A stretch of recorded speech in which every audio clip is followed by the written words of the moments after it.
My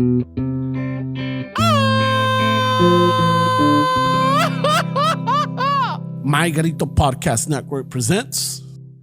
Same parent, but we grew up with different parents. Yeah, different parents for sure. And I never had thought about it. And I'm like, wow, that's true, because my experience as a daughter is very different from his. It's totally different. Yeah. And then my experience as a middle child is very different from the older child. Yeah. And through that perspective, I learned like, oh shit, I apply that with my friendship because, you know, when I've traveled with friends, there's always the different groups. So in our group that I travel with, everybody knows their role. The driver, the backseat life passengers, and then the co-pilot. So I know I'm the co-pilot and I know my role. But in the group itself, I see the dynamics of my friends. I'm like, older sister, older brother, younger brother, middle child, where they're like, hey, you down for this? Fuck it. I'm down. Yeah. Hey, no, like, what do you think? Well, you guys, but hey, ya vamos a hacer esto. Like, oh, fuck. So I, you know, so con Ramon is like, yeah, there's certain dynamics as the older brother que, you know, everybody deals with, and the middle child.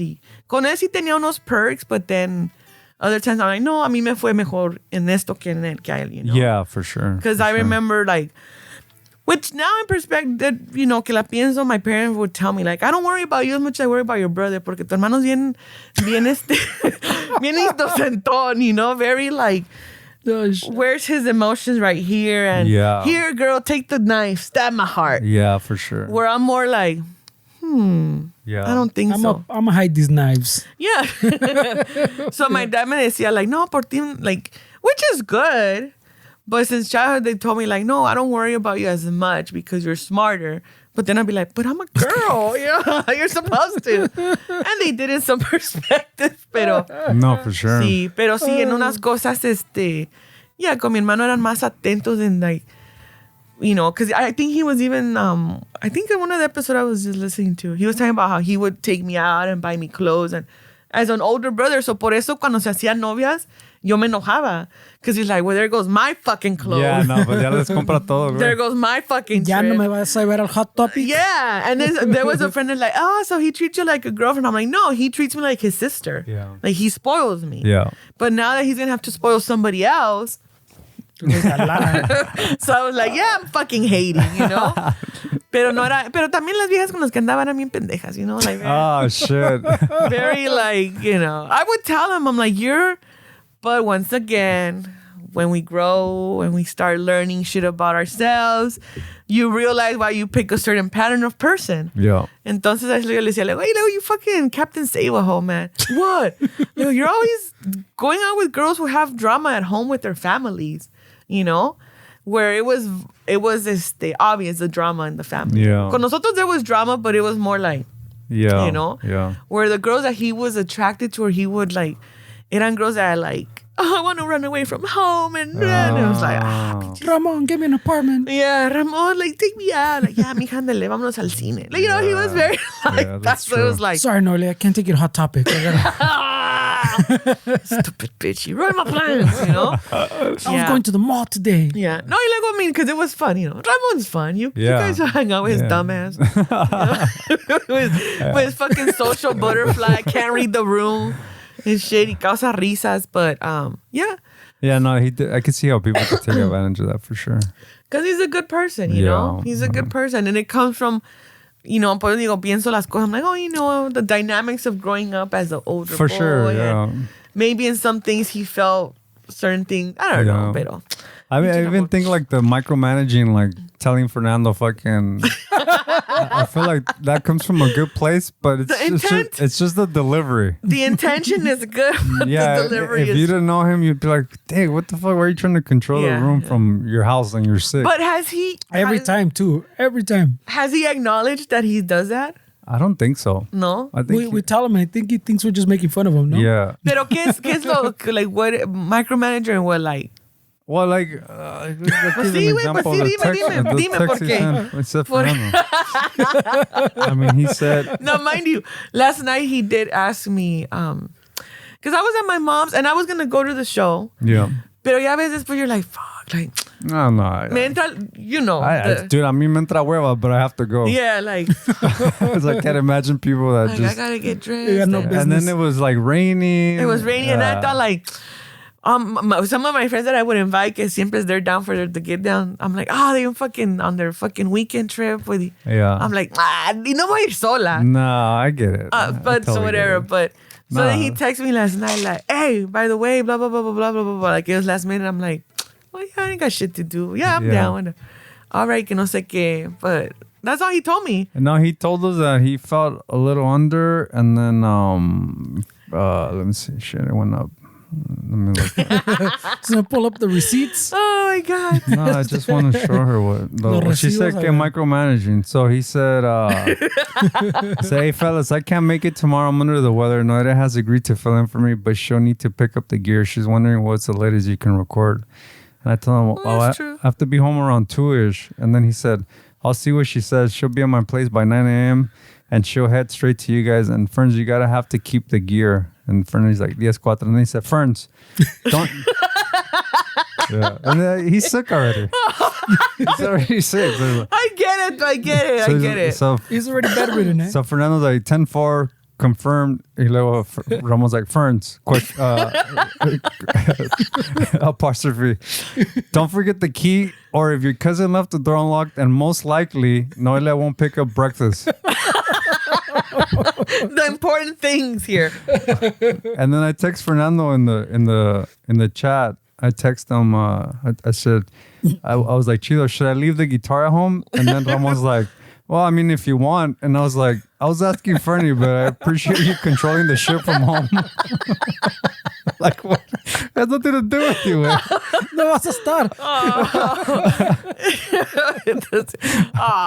It's he's just trying to clarify, make sure everybody's on the same page. I know he's being helpful, but like it sounds like he's just controlling the ship still. But I mean, if you didn't know him, you would think like, wait, what the fuck?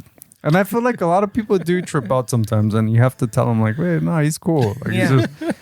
Pero es, but at the same time, it's like, la gente que no lo conoce, pues no lo conoce. Yeah. So, but you guys are like, hey, but they go, like, sometimes I don't even tell people, like, oh, it's because you don't know him. I'm like, no, you don't know him. You don't know him. So it's okay that you think that shit, But like Ramon's the kind of person that if you're having a conversation with somebody else, he's also part of that conversation. Oh, yeah. No, for sure. So sometimes those people would ask you a question and he'll answer.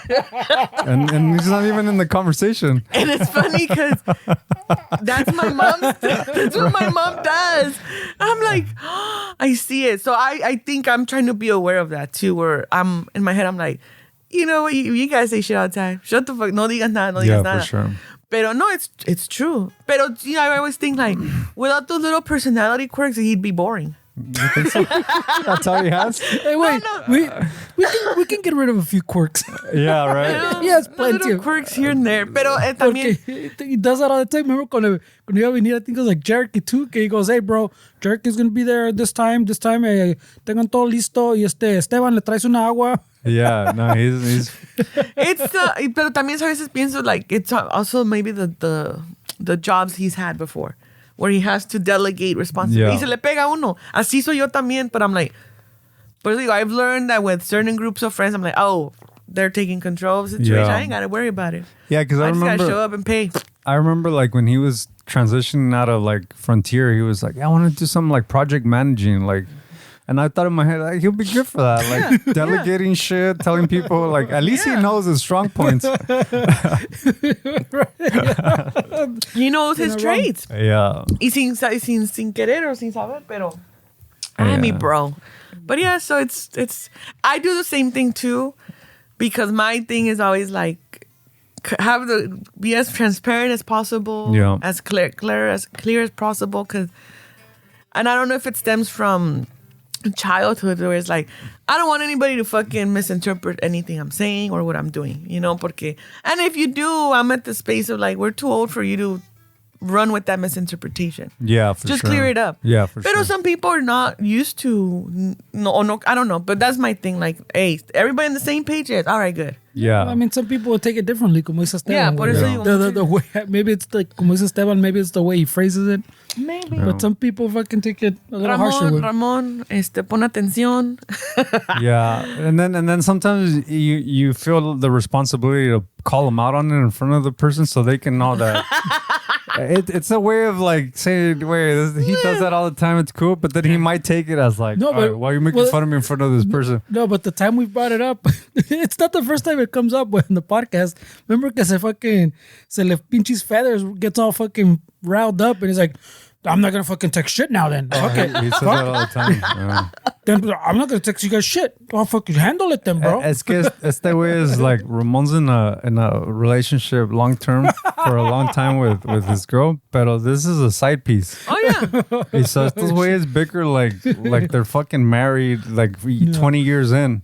Yeah. It's all these because they do. You guys are used to being around each other more, and I feel like they have these little bickers that from the outside is like estos güeyes are like a married couple. Yeah. Like it's like a married I couple. think of it more like a sibling fucking argument. That too. Yeah. That too. There's this game. The older little, bro- you like- get into little shit with little fucking for Yeah. nothing. Yeah. Yeah.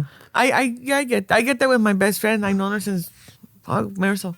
Yeah. Since we're in the 5th grade. Wow, dude, that's a long time. That's a long ass time. A veces I see like we'll bicker and it's like people like, are you guys like a married couple? Like, yeah, or like sisters. Yeah. You know, like sisters. Like It's that's- crazy that we find like those lifelong friends, right? Like you only get a few, Yeah. and like everybody else is just like a revolving door. Like, Yeah, it is. Y es lo que una vez estaba hablando con como que va a ser el Ramón episode, man. pues todavía no empezamos. Maybe we should start, no? Yo la empecé aquí because it was getting too good, eh? Pues tal, no le hace.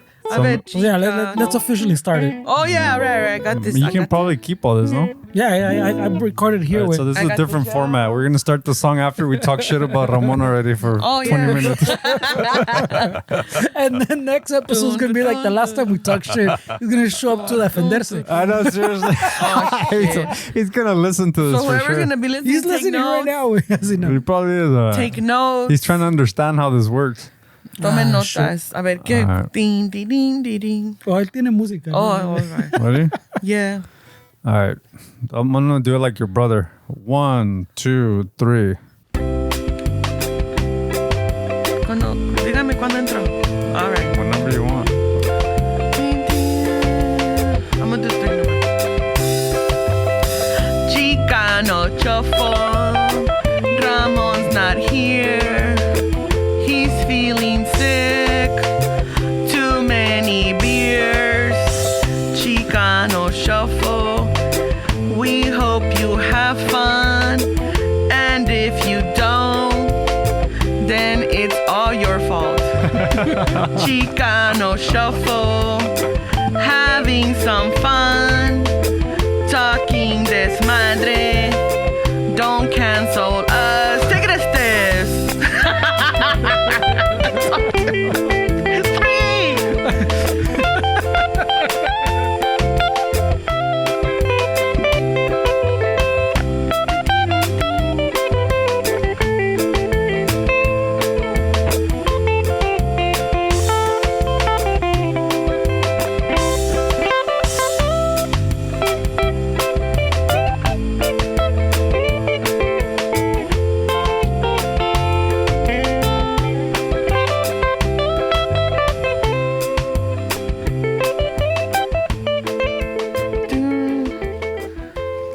All right. Do you guys remember when Roseanne Barr sang the national anthem? Yeah, Ramon's brought it up.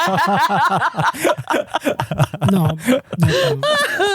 I don't think it was that. I don't think it was like that. Where did she do the national anthem? I forget. I think Long in a time Dodger ago. game, no? Oh, is it a Dodger game? Ramon's brought it up a Oh, few in times. 89, 90. Long time Oh, ago. shit. No, it wasn't bad. I thought you were gonna say talking shit about Ramon. No, dije. Pero no es que lo había hecho antes. But yeah, he que está sick y no sé qué. Ramon? Yeah. Yeah, he somebody called said- out. No, that was a good version. He called All out. right. I enjoyed it. All right. I went to pick up the stubbies. Sí, salió todo like pinches. Todo fodongo? Sí, dad pants and shit, todos aguados. Eso normal. Chunky.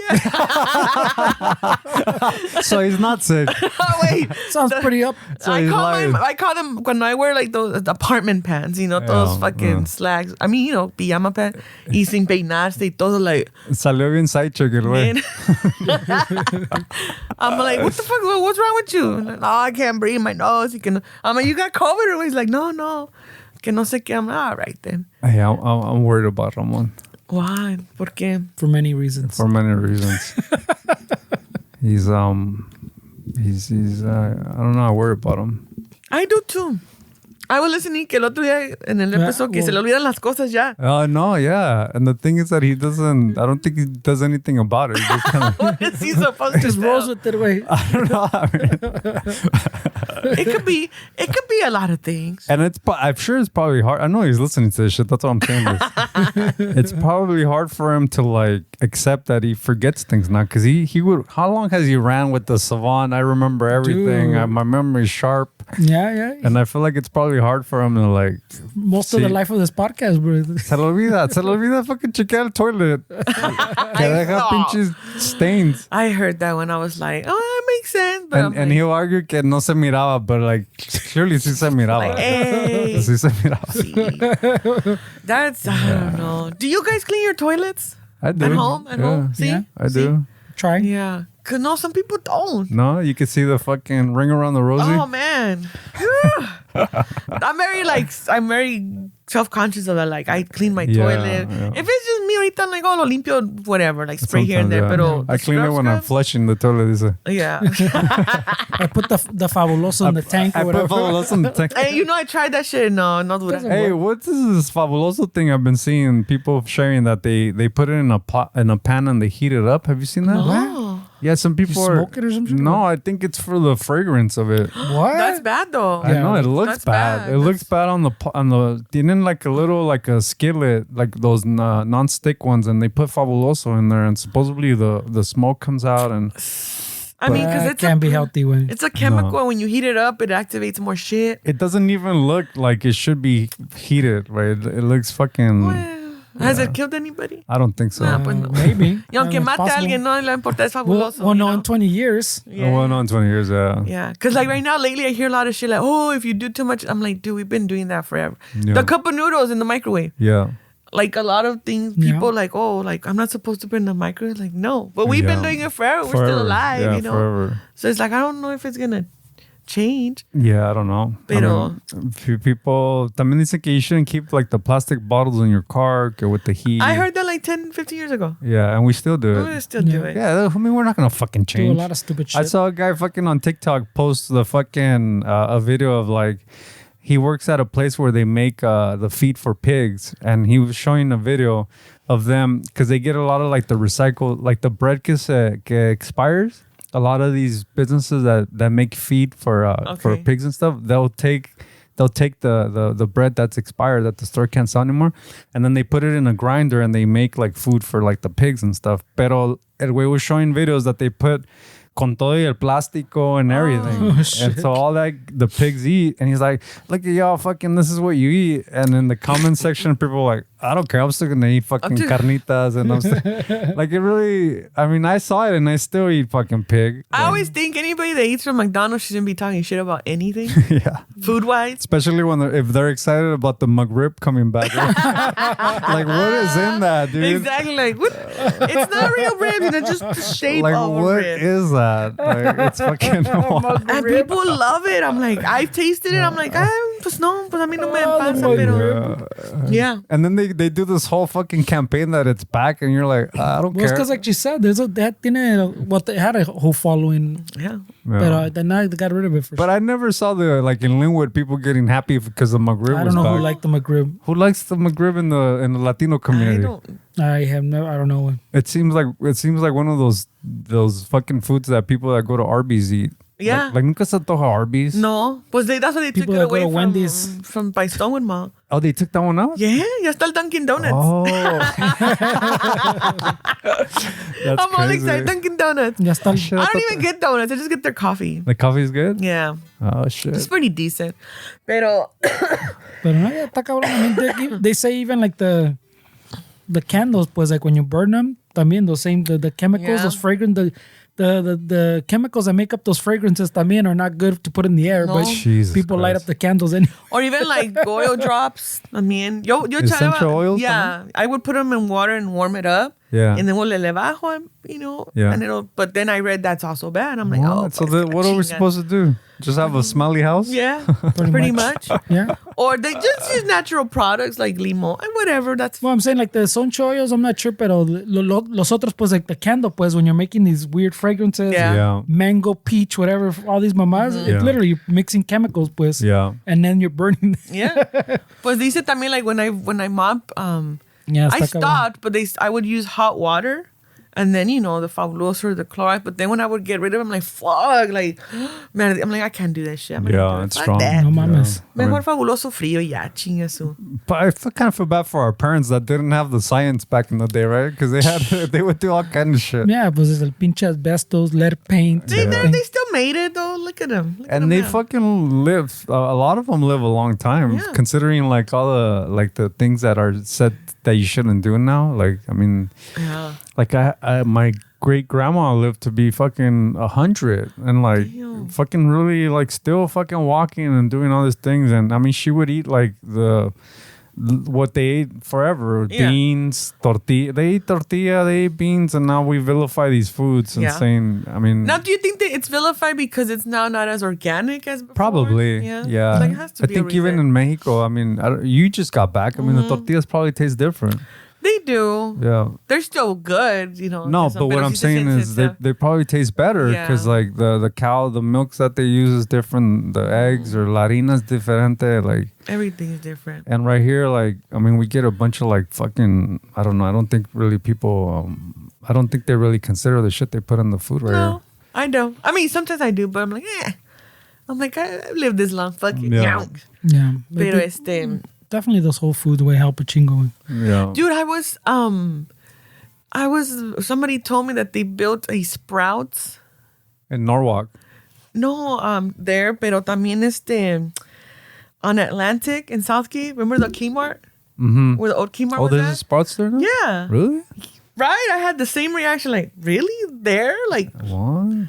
yeah. And It's probably like a smaller one, no? I have no idea, but you know que ahí estaba antes también un Big Lots and then Kmart. Yeah. Well, I think one of those two, they turned it into a Sprouts. Oh, shit. And I was like, really? Like, considering the demographic, I'm surprised they would build a Sprouts there. Yeah. Because it's all predominantly Latino. Yeah. And there's a Superior right down the street. Yeah. So I was like, Maybe it's like the younger, the Yeah, younger it crowd. is, That's it is. it's a little bit more like health conscious. yeah. So I mean, me sale lo judgmental Nancy, but then I'm like, you know what? It's, Yeah. you know, it's the younger crowd now that I say we, but they're being more conscious. Pero también yeah. está más caro. Yeah, it's expensive for sure. It's, you know. I've never shopped in the Sprouts, but I'm like, it's, por lo mismo, like it's expensive. It's expensive. Like I go to the one right there in Norwalk by Cerritos College, and yeah, I mean, it's just for me. I shop for myself, and I mean, it seems like every time I walk out of that store, it's a $80 bill, and then you look at your The bag, shit, and it's like, wait, Bubble $80? gum and water. I mean, seriously, yeah, fucking. But it's alkaline water, so it's good. Bueno, pues ahí Nah, está. I'm just kidding. It makes a big difference. And then the other day I was in there fucking shopping, minding my own business, and they have these chicharrones that I really like Where, the bag. Sprouts? Yeah, they have a bag of chicharrones, and they use lard, which I like. I like the taste of lard instead of Yeah. like the fucking oils that. Oh, yeah. And so I was fucking shopping in the aisles, and all of a sudden the store fucking the lights go out, like No shit. the whole store goes black, and fucking people You don't go back. No. Sometimes you do. Oh, I forgot Noelia disproved that one. That's seriously. And so fucking, I was gonna hit that. I was going out of the aisle I was in, and I was gonna go get my chicharrones from fucking the aisle where the chips are. And fucking the employee comes up and says, "Oh, you guys have to leave the store." And I was like, "Bullshit! I'm gonna make a corner right here and go grab my fucking chicharrones." And as soon as I made the right, another employee is like, "Oh, you guys gotta get out of here." Fuck, si son desmadre, dude. It's crazy because like something like the lights going out, you start seeing people like Panic. panicking already. You're like, dude, chill. Like this is why people fucking when shit happens, like Shit goes wrong. It goes wrong. It's more dangerous than what we're actually dealing Yeah. with because of people's reaction. Yes, that's And- a good point. And I saw people fucking panicking, and I was like, "Fuck, I want my chicharrones." But then I was like, "You know what? Let me get out of here." Is it worth it? Because it's Yeah. gonna be a fucking mess at checkout. Because there's only like one register that I see the light on, and luckily I saw a self checkout, And I went in there and my debit card didn't work. And I was like, fuck. And then I tried my credit card and it took it. So I was able to fucking... I felt like I was exiting the store like fucking coming out of a movie where like the bomb explodes and you're walking like out of the scene. And everything in the back is fucking messed. I got my shit. Yeah. But that's true. Like, was the crowd younger or like the people who were telling you to leave were younger or like our age? Porque I think it also depends, like, you know, in moments like that, like who's the one that's telling everybody like, hey... They were like our age. Yeah, they were our age for sure. But you know what? It's funny you talk about the demographics. I mean, that area right there is, it's not like it's I guess it's a little bit more, I guess, socially more upscale than the one over here where you're talking about on Atlantic. Yeah. But you know what? I see a lot of like older señoras there too that speak Spanish and stuff shopping at Sprouts because like they, you know, they eat a lot of vegetables. Like my mom fucking cooks with a lot of vegetables para los caldos and shit like that. And maybe I feel like they think it's more, if it's more pricier, it's healthier. But then sometimes that's misleading también, you know? Yeah. Because just because it's pricey doesn't mean that it's healthier for you. And just because it's organic doesn't mean that there's a lot of laws that you can get away with saying it's organic and it's not really like what you're telling the people that it is, you know? Pero pues diles a las comadres y a las tías. No, pues que... No, unless they see it on Primer Impacto, entonces sí lo van a creer. Oh, ahí sí las asustan. O cuando sale la doctora Caso Cerrado, ahí sí le creen. What is she about? I haven't seen her. Caso Cerrado, she's like a Judge Judy. Oh, she is? But she's an attorney. Y es un she's got her doctorate, I think. But I'm saying, because so she gives legal advice? Doctora Polo. Yeah, so it's like a Judge Judy type of show where vienen cases and then she's like, you know... She like mediates or mediates, but she also takes the stance of like a judge kind of. Oh shit! But it's just hilarious because you know it's all acting. Oh, of course. But dile a Mechi y a Chano que es acting y no, es que Ira no, el otro día Caso Cerrado y dijo la doctora Polo que I'm like, oh shit. Caso Cerrado. Oh shit. Yeah. So it's funny, but I'm like, unless it comes out there, they won't believe shit. They won't believe that. That's hilarious, man. Yeah. And all that's, I remember when we were playing in like Incienso in the Spanish rock band. Incense in Spanish. Incense in Spanish. Incense. The singer. No, it's incense, like scented, not incest. Because a lot of people are like, ew. Like, it's incense. Yeah, no. Yeah, for sure. Thanks for the clarification. Yeah. I don't want people to think that. Yeah. Like the little sticks you burn. Funny business. The little sticks that give you a nice smell. Incienso. So incienso. The singer... The singer would work for like the LA TV stuff, and he always had to end like he would offer us like jobs like in fucking these shows like 12 Corazones. I remember. Yeah, it's like, that was a $50 fucking paycheck if you went on there. They give you $50, and then you were considering. No, I was, yeah. I wanted to come out on TV. But no, I couldn't do it. And then he there was like the Corte del Pueblo or one of those shows, and también it was like $50, and like so I'm like, this shit's all fake. Yeah, there was 12 Corazones, Corte del Pueblo, Primera Cita. Yeah. And then there was José Luis Sin Censura. Which one was the Cheaters in Spanish? They had a Cheaters. Oh yeah, the que dig fucking super clean images like from inside a trailer. From inside, yeah, like it's like, and the camera had movement from inside the trailer. It's like, wait, that's a stage. I remember. And then the thing was Secretos, yeah. And then the thing was that this is, I don't know if you ever saw this, but I saw it and I was like, oh my God. They had a couple from José Luis Sin Censura that they were fighting, but then that same couple came out in Primera Cita. I don't remember that. So the same couple? Yeah.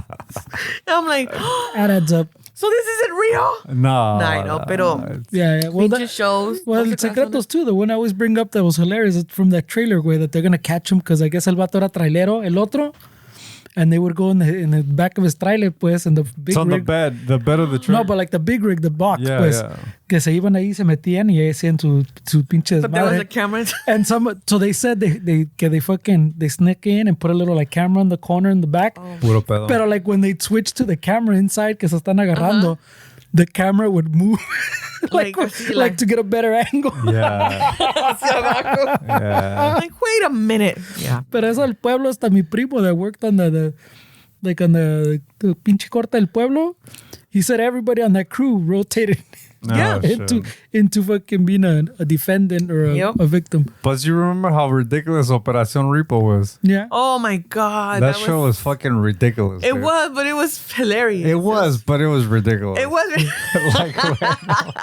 That's ridiculous. It was bad. But you know, it's funny because it had its following. It did, Because yeah. then the lady that was one of the repo ladies, she passed away. Oh, she did? Yeah, I think Which one? La gordita, la güera. Oh, she did? Yeah, she passed shit. away. Like probably, I don't know if pre-COVID or after COVID.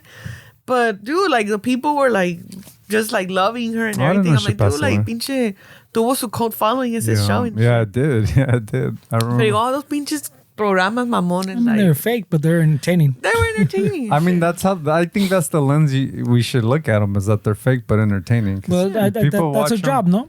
Como like she says, like her mom and that generation watched this show de la mujer and she gives advice. Not to say that maybe it's good advice or whatever, but it's still like a scripted show and you're basing everything on that. It's, O cuando miraban la Flor de Guadalupe o la Rosa de Guadalupe, like those stories. O hasta las mejores familias. Hasta las mejores familias. Mujer, casos de la vida real. oh, I'm like, yeah, I remember those. I remember those. Like, estás juntándote estás fumando marihuana. Yo quiero hacer marihuana. I'm like, oh, shit. God. So, all this, and then just the examples that mom would use from those shows were like, fuck. Like, it's all TV, man. Are the weathered women still like Hot? sexualized? Oh, yeah. I mean, they're still hot. They still wear their tight dresses and It's stuff. still a But I'm thing? just like, I mean, if you're hot, you're hot. Yeah. They could be wearing slacks and they'll still be Yeah. hot, you know? Yeah. Pero sí, siempre están It's bien. still a That- thing. Están bien guapetonas, man. It could be argued Dallas Reigns is Does, man. Está caliente. Title 7. He's an attractive dude. No. No. He's a silver I like fox. how they always have those stupid names, no? Like Dallas, Dallas Reigns. Reigns. But apparently, he probably changed it to No, that. yeah, that's what I'm saying. Se pone un nombre bien Yeah. mamón. Yeah. Like Brooklyn wins. He's not the only one, as I'm saying, güey. There's a Yeah. lot. But it's funny. Pero no, pues sí, pinche corte del pueblo and shit. Like, no, dijo la doctora Polo. Remember Cristina? Remember the show Cristina? Christina's- what was her last name? Had like Saralegui. Saralegui. Yeah. Saralegui. She had some My grandma used to be all. She decía Sase. Remember Pedro Sepsek? Yeah. My grandma would say Sase. Sase dijo que this and that. I was like, wait, Oh, shit. you don't remember Pedro Sepsek? No, güey. He was canoso, todo, Yeah. all white head and mustache. Probably if I see him, güey. But Cristina was fucking massive, dude. Like Oh, she was, it was huge. she was like the massive. Latina Oprah. Yeah, Oh for yeah, sure. and I think that's what she was aiming to Yeah, be. Which yeah. she got her crowd. Pero I was, when I work from home, pongo YouTube or just background noise and shit, Y el otro día estaba viendo they have a channel that's just reruns of old TV talk shows, and Ricky Lake was one of them. Oh I'm yeah, like, I I'm remember like that. Ricky Lake. I remember Ricky Lake. Ricky Lake was, I liked watching her show, but I'm like, pinches historias, man. Pinches dramas and shit. And all of them were paid actors también. you For know? sure. I mean, do you remember the scandal that Jenny Jones got herself in? Oh, with yeah. with That guy? one. She has her YouTube channel baking now. Oh, does she? Oh, Yeah, or like doing house stuff. Oh, I didn't know that. Like Martha Stewart-ish, pero Yeah. more. Yeah, and she's very mellow. Oh, shit. But yeah, I remember that. Yeah. Que era, the show was about secret crushes, Mm-hmm. and then this guy A was homosexual, and he went to tell a coworker of his who was straight that he liked him. Yeah. And pal show, like, oh my God, puro desmadre. But then afterwards, that guy B, ended up killing the Yeah. guy, and she had to go to court and all this shit, and it was crazy. Yeah, it was crazy. Yeah. It was like, oh shit, this is for real. So that one was not as that was scripted. not that scripted. Not as scripted, but it was scary because I'm like, dude, like, Yeah. And I think he said that he felt embarrassed. But Yeah. there's no excuse, dude. Ya, esa está muy jalada, güey. no, para matar a alguien así, pues, No, está cabrón. yeah, it's crazy. And I feel like she changed the format after that. I think that impacted the show a lot, if I Yeah. remember correctly. It did, and that's why ya se salió de eso. But there was Jenny Jones, Sally. Jessie Raphael. She was Yeah. otra también que, I don't know. But now I think I'm like, I look back on those things like, pinche shows, man. Like the stupid shit they would say, Yeah. you know, the influence they would have, these like talk show hosts. I mean, we really didn't have much options. Like No. we were watching these shows as teens because like there was really, I mean, there was really not much that we can watch. I mean, I remember we would have these little moments where we had cable for like 2 or 3 months, and then we didn't have cable. So it's like, fuck. And when we had cable, all I wanted to watch was like MTV and all that shit, like the music stuff. All the shit that other kids were talking about. You're like, what? Yeah, everybody. I wanted to keep up with bands and shit, and I was outdated. Everybody was listening to fucking Pro Jam, and I was over here talking about Alanis Morissette because that's what MTV was showing me. But I wasn't a cool kid because who the fuck likes Alanis Morissette? But yeah, but I remember también que en ese tiempo like cable and all that, like we didn't get cable or all that shit until like we were in college. Like when Ramon was older, because he could pay for it. But the chiquillos no. So when people were talking about videos, until you got a girlfriend. Well, he had a girlfriend. I'm saying until he had a girlfriend. Oh, until he had a girlfriend. Then we didn't have cable. Yeah, and I'm like, I haven't seen the videos. Like Marisol had cable. Oh, she did? So I'm like, I don't have. So that's how I would go to her house.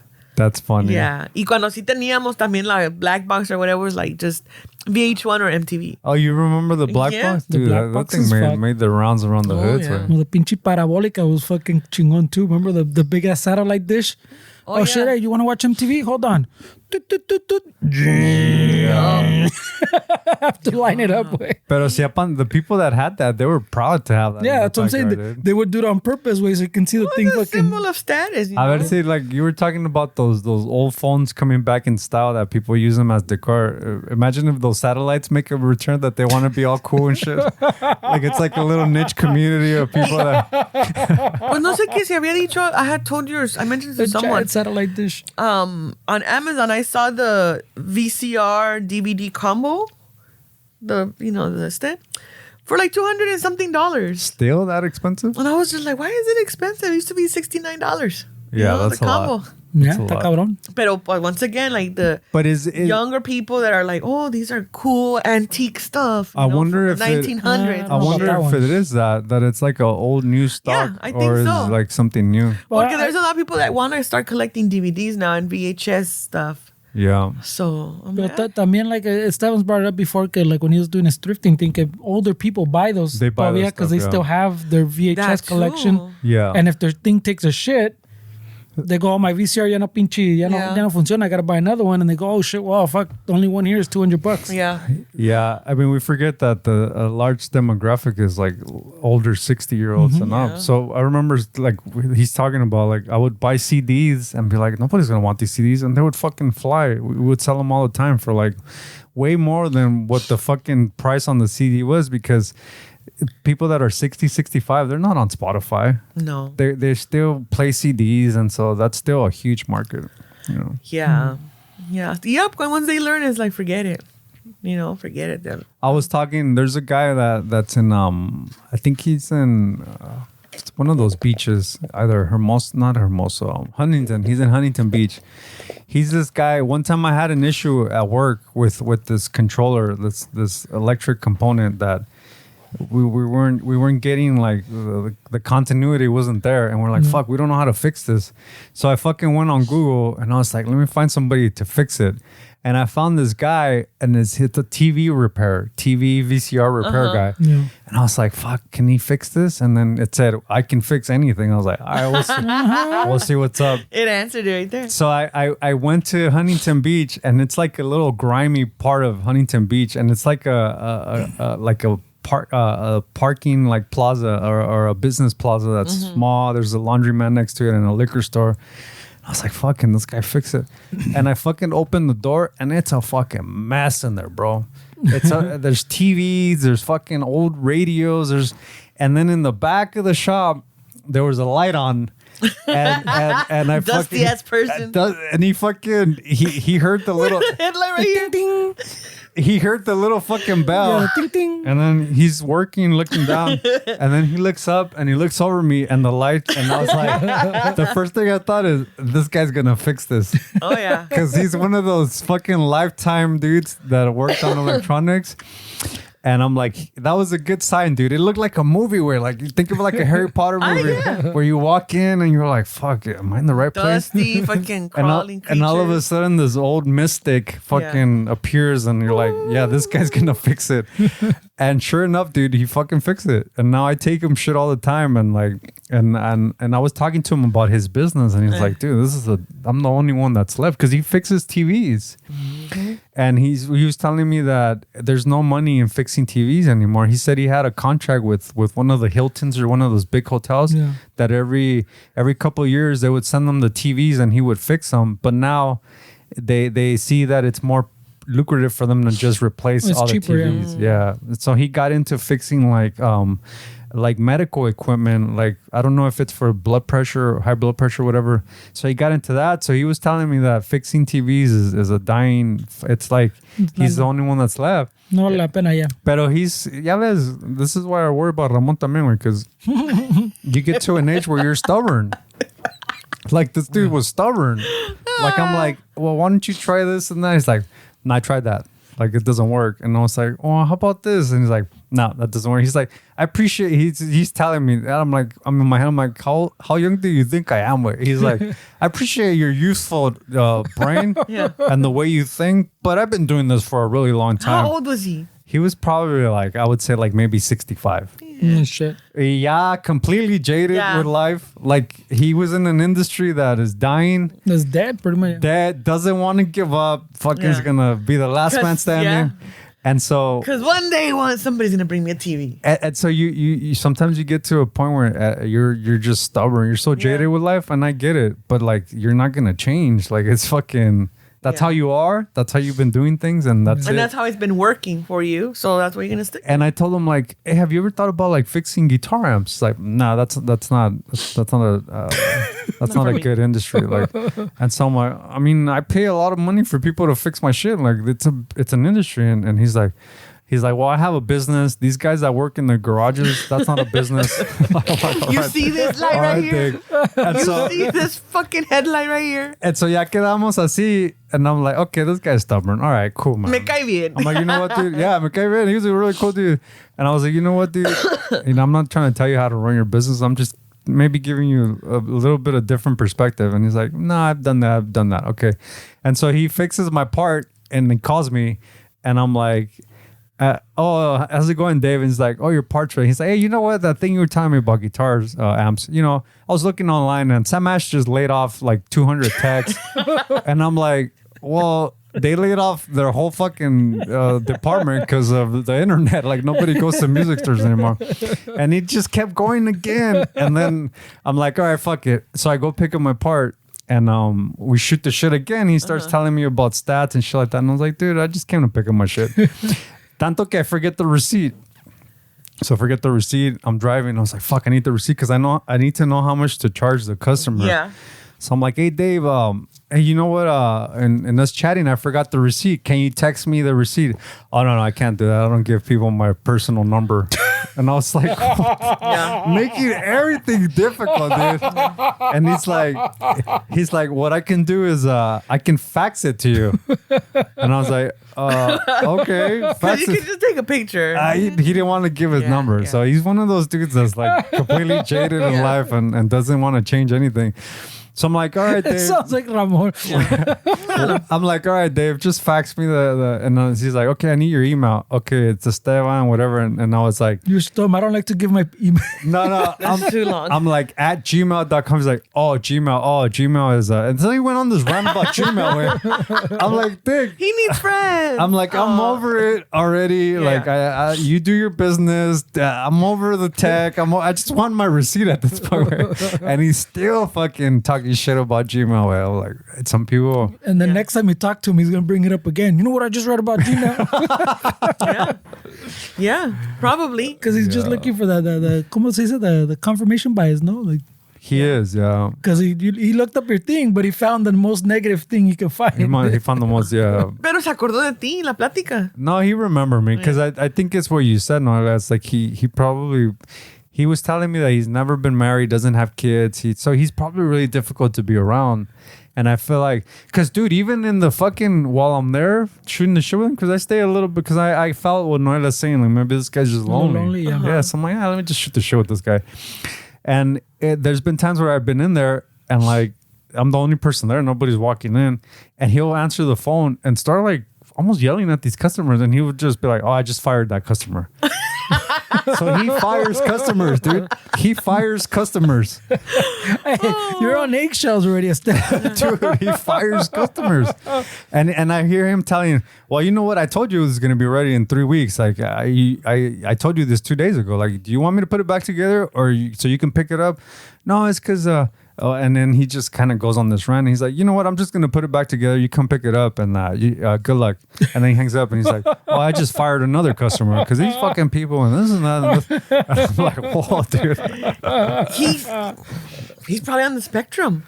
You think so? Yeah, probably. You're right. I mean, it could be, or it could be like Esteban says, where it's just so many years también of so we build confuse it too. También we confuse it of that. Pero a veces digo like, oh, you know, like, no tiene mucha amistad, but he somehow kept a way to keep you for sure. Yeah, so. But I feel like it's also a sign of like where we're probably headed too, because like the complaints that he has, health insurance is expensive. He cannot really afford it. Yeah.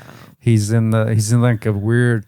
So it's like I understand his perspective, because like we can be in that place too, where it's like. You know, very easily. We're 65 and our insurance is a lot of money, and like we're trying to figure out how to make money, and we're in a dying fucking industry. Yeah, so it is kind of sad. And then retirement stuff and all that. Ay, es un desmadre, hombre. Y luego everything just being so much more expensive, and it's scary to think of getting older because of those things. Yeah. You know, which like we think like, oh, you know, my grandparents lived till they were 98, blah, blah, blah.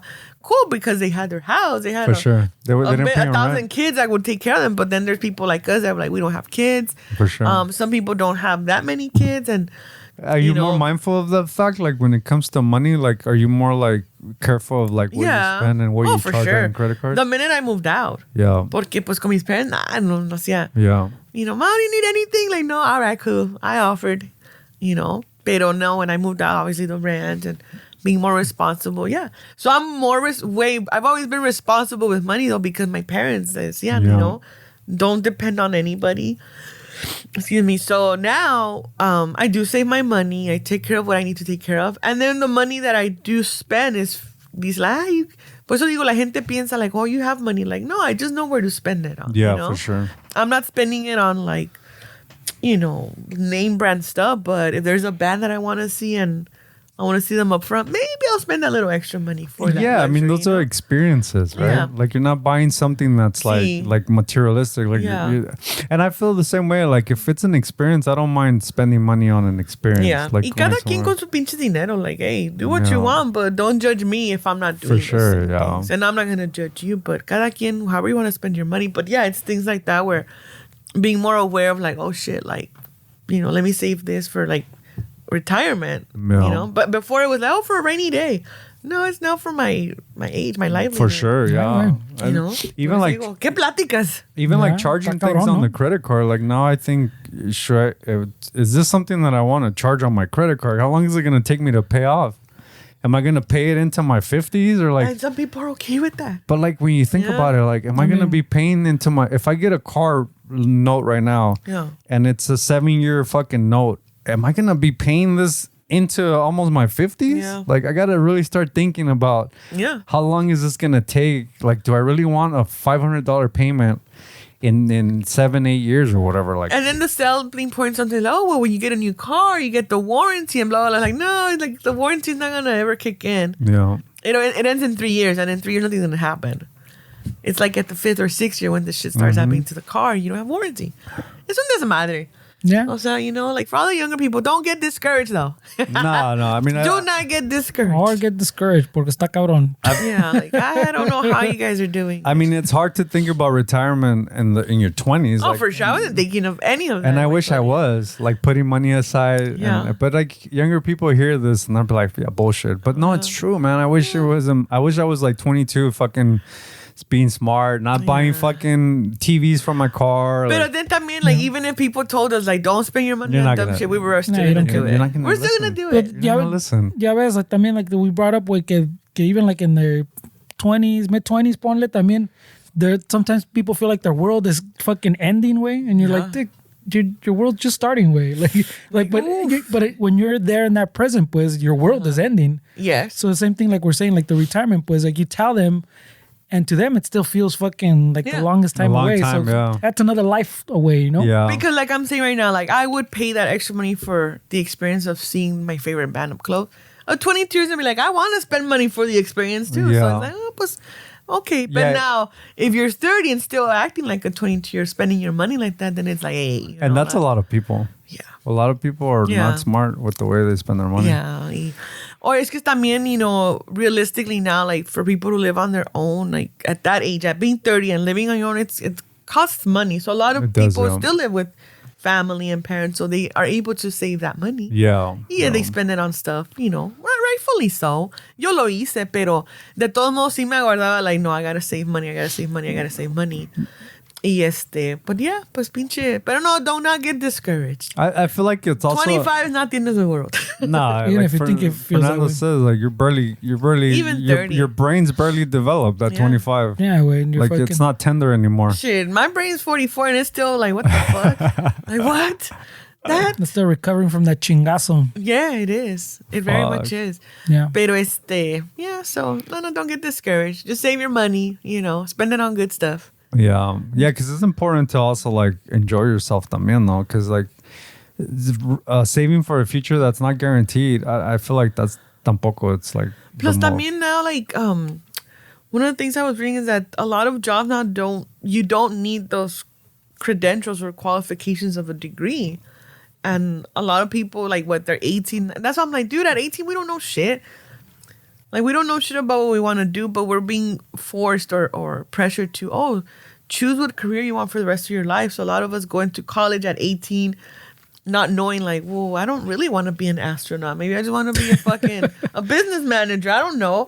So there's always this conflicting shit, and there's that pressure of, you don't got to figure it out. You know, you're gonna figure it out. Don't finish college in 4 years. Right, well. Some of us didn't finish in 4 years, you know, because we took a longer time figuring out what we wanted to do. But I think that's still pretty good.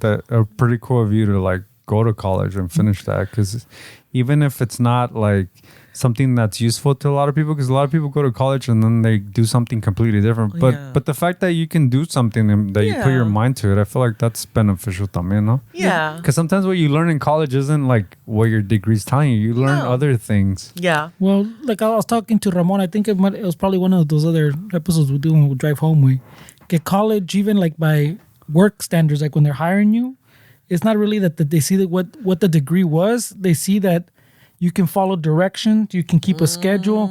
So you're building these life work skills, pues. Not so much, a ver qué tanto aprendiste in this fucking class. It's more those fucking, look, you showed up to class.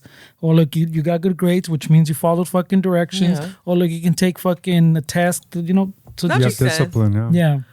Well, that makes sense. So fuck that shit. So I didn't even get a degree. Yeah, that's kind of what a degree. That's why people también with degrees in one thing get a job in something that's completely unrelated. Y todavía les sirve, pues. Yeah. Because the job looks at it and goes, okay, well, if you got a degree, they should just put like, what kind of family do you come from? Mexican. All right, they follow rules. They get their ass beat. They're pretty disciplined. All right, let's get them. Let's hire them. These fucking Latinos got their ass whooped at 2 or 3 years old. Yes. They're disciplined. That's They're funny. Conditioned. Not if they watch Cheech and Chong. Mexican American. No, fuck. Shit. O las pinches otras películas mamonas. Like that's how when you were saying like in our home we only had like limited TVs. We couldn't watch certain things. But it was like that's how we were forced to watch some stupid shit that our parents would watch. Yeah. It was like, really? Like, por ejemplo, cuando mirábamos esas películas like todas cachondas and shit, and it's like, but now, like, you guys have a problem talking about certain things. Like, make it make sense. And I feel like the immigrant, like the first generation, like coming from immigrant parents, I feel like we're exposed to a lot of things that maybe we shouldn't be exposed to, because how many times have we been like our parents as like translators, where we get sent to things and like we have to translate because our parents didn't know the language. Yeah. And so we were exposed to things, information. Adult shit, yeah. Like I remember my dad got in trouble for domestic violence. And I remember the cops came, and this was like the second or third time that this happened, that he got in trouble, that my mom called the cops. And this was like I can't remember off the top of my head when the O.J. Simpson thing happened. It was like 93, 94. So this was a little bit like a year after the O.J. thing. And I remember my mom calling the cops. I was 12, I guess. Like, I shouldn't be in those conversations, dude. But I had to translate because the cops in those days were mostly like white dudes. There wasn't a lot of like Latino or Chicano cops. They were either Asians or white, I remember.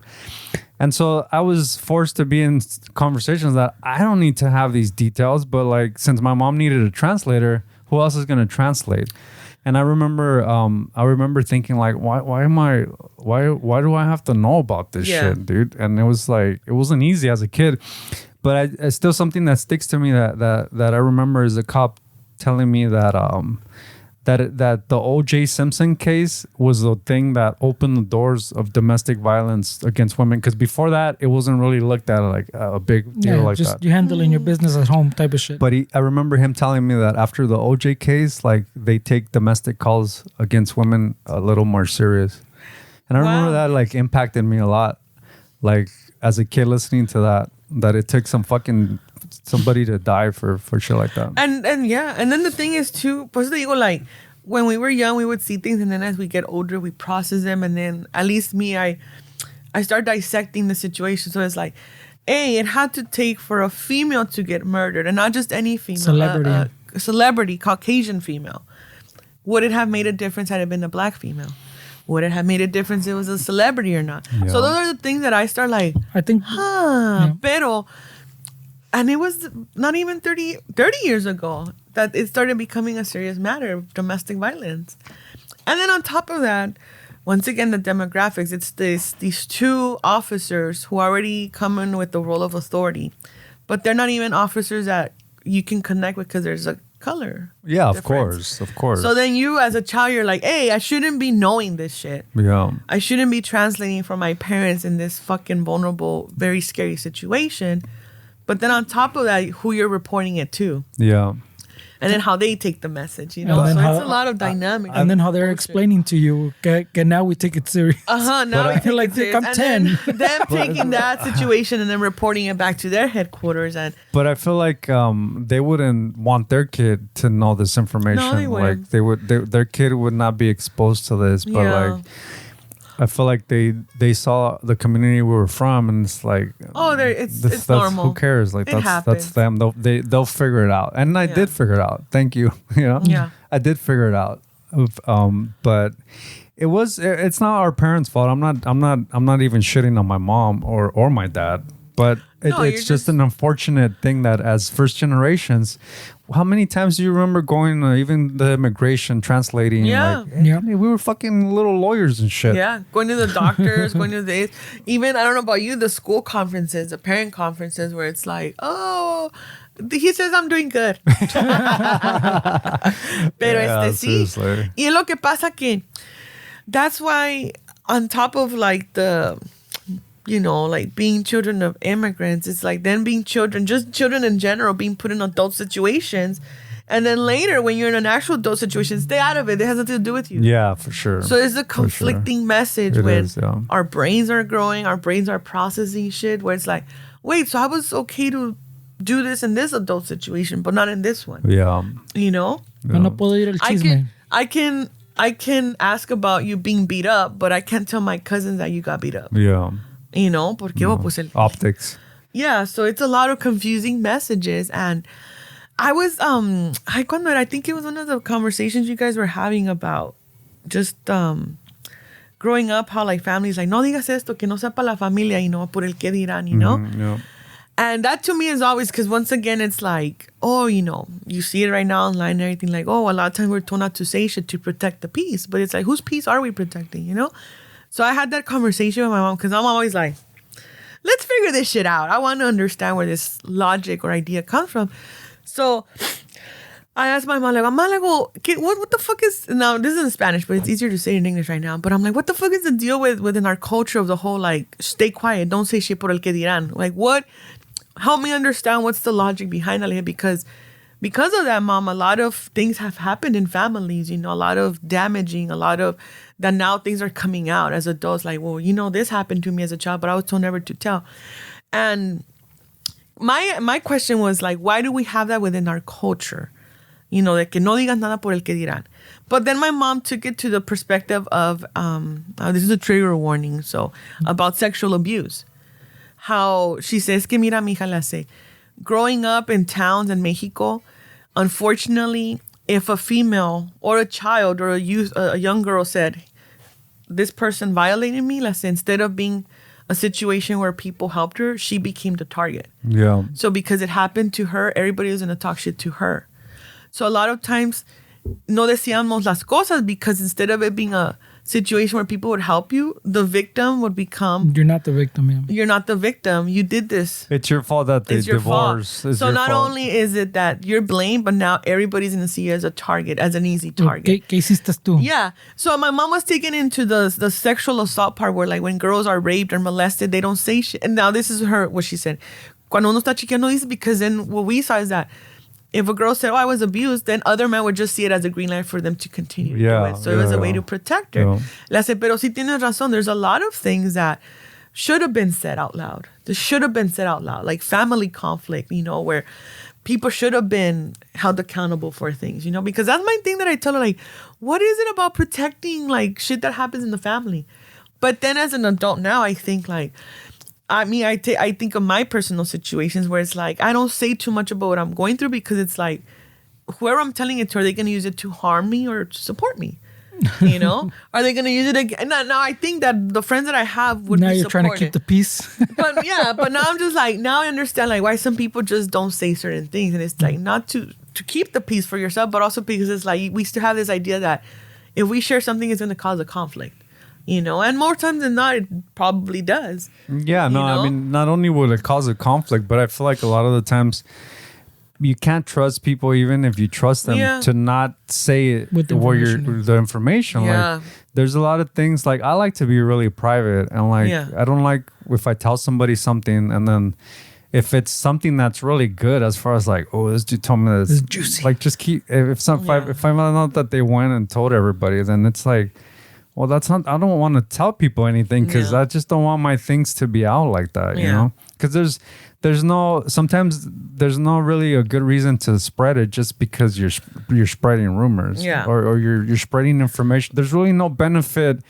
The only benefit is that you like to spread gossip or you like to spread somebody's problems, and it's a good conversation to have. Yeah. Because they're not going to call me and say, hey, dude, I heard this. Or, is everything okay? That would be different.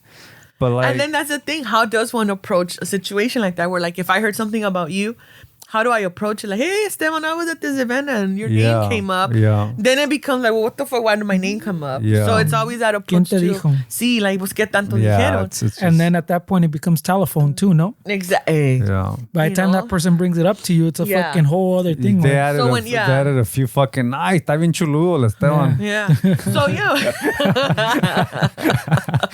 so that's what I'm saying when it comes up to things like that. But then I told my mom, like, yeah, but it sucks when it's like darker stuff, when it's abuse, when it's things that are happening with the family, porque it just sucks, pero I always try to understand, like, why those things within our culture, like, don't say shit, don't do that, I told my mom, like, well, if we didn't have that, so many things would have been resolved. Es que I don't, a lot maybe. But. Do you think that maybe in like our culture, like especially our parents' generation, it was always like the man's reputation was protected? The family name. Oh yeah. Like I feel like that's like moms, like your mom, my mom, like I feel like without being like honest, there's a preference towards like the older males in the family. So I feel there's like still that patriarchy. I feel like my mom, I don't know so much now, but like back in those days when it was more common to like protect the man's reputation at all costs, I feel like if I did something, I feel like my mom would have probably like protected me and not let some bad name or And so I feel like in our culture, that's something that's big. Yeah. Like you said, like the last name or whatever, right? Because it goes back to Christianity. Like, honor thy father and thy mother. Yeah. Yeah. De que el apellido, like, oh, no, que no dejes la familia en vergüenza. Yeah. But I mean, it's like, But I don't even think it's Christianity alone. I mean, we like to say que la raza, que pinche Christianity, la Biblia, but there's so many other cultures. If you look at like even los güeros fucking like to say faith in the Asian culture, pues it's a very big thing, pues to say face way, and you can't dishonor the family and your father and your lineage y todo desmadre. So it's not just our. So I think it's a human thing, pues like a human thing to not want to, I guess, to project that image, get everything's fine. Yeah. Even down to like what we talk about every once in a while, when just in passing go, hey, how you doing? Oh, I'm great, bro. How you? Yeah. Like you need to project everything is fine. Your how happened if people were more like, man, I'm fucking having a fucked up day. But I would be like, fuck that negative bitch. Like it's like fucking downer. Hater. I mean, it's just, sunshine, lollipops, and she must be on the spectrum. Like, that would be me. Like, fuck your fucking happiness. Yeah, no. But I think it comes back como dice Esteban. Like you don't want people que chisme. Yeah. You don't want people knowing your weakness, pues. You don't want people to know like you're hurting. Yeah. Well, there's the majority of the world subscribes to family is everything. Yeah. So look at this, the legacy of you have your family crest, like the last name is like I mean you protect that at all costs. Way. Yeah, that's true. That's what I'm saying. But I think it's a human thing, because I don't think it's just a raza thing. I don't think it's a religion thing. Yeah. Well, I'm just speaking on my perspective, in our nature. You know, like I don't know. Something like but I never noticed that you're right. Like other cultures, but the way the religions cross parallel all the time. So I feel like it is probably related to religion, but I feel like it also, like, since religions at the core are pretty much all similar. Like they're the values and most things are like. Most things from like if Christianity, Muslim, Buddhist, most things at the center are pretty much the same values and the same. But that's what I'm saying. That's what I'm saying. So it must be a human thing, because we came up with religion and we instill. So like whatever mamada we came up with to explain things, we always instill the same things into them. Pues. O sea, don't get discouraged, youth. Don't get discouraged. You're 25. You got the whole world ahead of you. The whole world ahead of you. For real, though, right? Like at 25, we think like, oh, my God. I remember I cried when I was 25. Well, I think you want to be older. Like, not the older. It's because, I mean, there's that expectation. It's a milestone age. Like, it's a milestone age. 25? Yeah. Oh, I guess, that's a lot of things. It's like a milestone age where people... The ideas that you've heard of, like you should have things figured out, you should have this. Why? Because of our families? But like, no, at 25, you have to have shit figured out, you know? Yeah. 26, 27, tampoco. Yeah, 28, 29, it's like... Tampoco. Not figured out, but more 33, like, tampoco. 37, 40, tampoco. 44, tampoco. 53, menos. Menos, güey. 65, you're crazy TVs. You missed it. You missed it. At that point, you missed it. At 65, you have a light in your forehead. But it's never going to be figured out because we're always evolving. Pero it's like, no, 25 is like just the beginning, you know? Like just, you're never going to have it figured out. And the fucking faster you realize that, the easier it'll be, you know? Yeah. You'll still be 44 and wondering like, what the fuck? I feel like we compare ourselves to a lot of people and like But who are these people we're comparing ourselves to? The people that are in a different path. Like there's like I've went through that, dude. Like your peers start, they went to college, I didn't. Oh, now they're buying homes. Oh shit, I'm not buying a home. Oh, now they're fucking they just got a car. Fuck, I'm the same age. I don't have a fucking car. So then you start comparing yourself with the people around you. Yeah, but everybody has a different path, and we're on the different chapters of our book. But as a 25-year-old, like you're like, wait, what am I doing if this fucking dude has a house already, college degree, is making 120 grand a year or whatever, and I'm over here fucking playing guitar and like doing what? Like you feel like a fucking loser sometimes. But I think that even relates to a side effect that we were talking before about the keeping your little bubble away. Que también, okay, you see that guy buying a house, you see him doing this and this, pero tampoco you don't see the struggle of getting there or the bad side, pues maybe, look, his marriage looks good. Hasta se acaban de comprar una casa, but their marriage fucking sucks. Mm-hmm. The dude's miserable. Yeah, he has a house. He has a new fucking mamalona, but he's fucking miserable as fuck in his life because now he has that fucking mortgage payment and he doesn't like that pinche jale he's at and he doesn't like his lady anymore. Yeah. You don't see all that because no way, everything looks good. Well, yeah, check it out. I just bought a house, bro. Yeah. You don't have a house? Oh, shit, I don't have a house. But you drive 2 hours. Oh, no, but it's... Yeah, no, everybody, true. you know. And he's a fucking asshole because he says, I have it easy. Yeah. Fuck you. You have a house. Yeah. No, but you're not married, bro. You don't get You it. got kids, It's a vicious fucking cycle there. You got it made. For You have sure. your own place. Like, yeah, but I don't have it made. It's, you know. And to the other side of what you're saying, también the person could put in a lot of work in their degree and in their school, and we don't see the work to show for what they have. Like maybe that person, I'm not willing to study as much as that person. That person went to school. I don't want to go to school. So you don't see también like the work that goes into accumulating like material, quote unquote, materialistic things. Like sometimes you don't see like the struggle that these people go through. Yeah. También, güey. Pues ya ves, también even the kids now, güey. Like you do, like I've said before, you do all the steps that you're told you're supposed to do. You do this in high school, you go to fucking college, you get your degree, and then fucking, you know, from there, life is rosy. You get a chingon fucking jale, you get a car, you get a house. Fall into place. But then you get to 24, 25, where you say, well, okay, you got my degree. I can't get a jale and fucking in the shit that I just fucking spent fucking 5 years trying to achieve. And they told me that from here, it's fucking easy sailing because I got this degree, but I can't even get a jale in this field. I graduated from UCLA and I'm at Burger King. And I'm making fucking minimum wage over here fucking doing this. This is not working out. Like, what's happening with? So... Because it's changing too, no? It's What's always changing? making... Like this whole American dream thing. Yeah. Going American to dream, college and getting like, no, it's not. I mean, old generations say it's like, no, you guys have it as easy. And like, no, we don't. Like, not the way things In are my day, costing The old now. generations had it easy. Like I feel like compared to what we do, like like the boomers, like those dudes had it easy. You can make money, you could throw fucking any kind of Because everybody was following that format, huh? It was that format, and the economy was different. Like you could throw money in the stock market and just sit, and you'll retire a millionaire. You can buy a home for look at the prices of homes, like based on like fucking the income. It wasn't that much more than what you were making a year that you can buy a house. It was reasonable, pues, yeah. It was reasonable, but now a lot of people are just priced out on owning homes, and it's not. I don't think it's about the American dream like that. It's about people wanting to show something for like provide something for their family, like a place that their kids could play. Security. Or if you don't want kids, you want your dog running around the backyard. You want to have something that you can say it's yours, even though it's not really yours. The bank owns it. You probably never pay it off. Like the bank's gonna own it forever. Yeah. So you can tell yourself it's your house, but I mean. Yeah.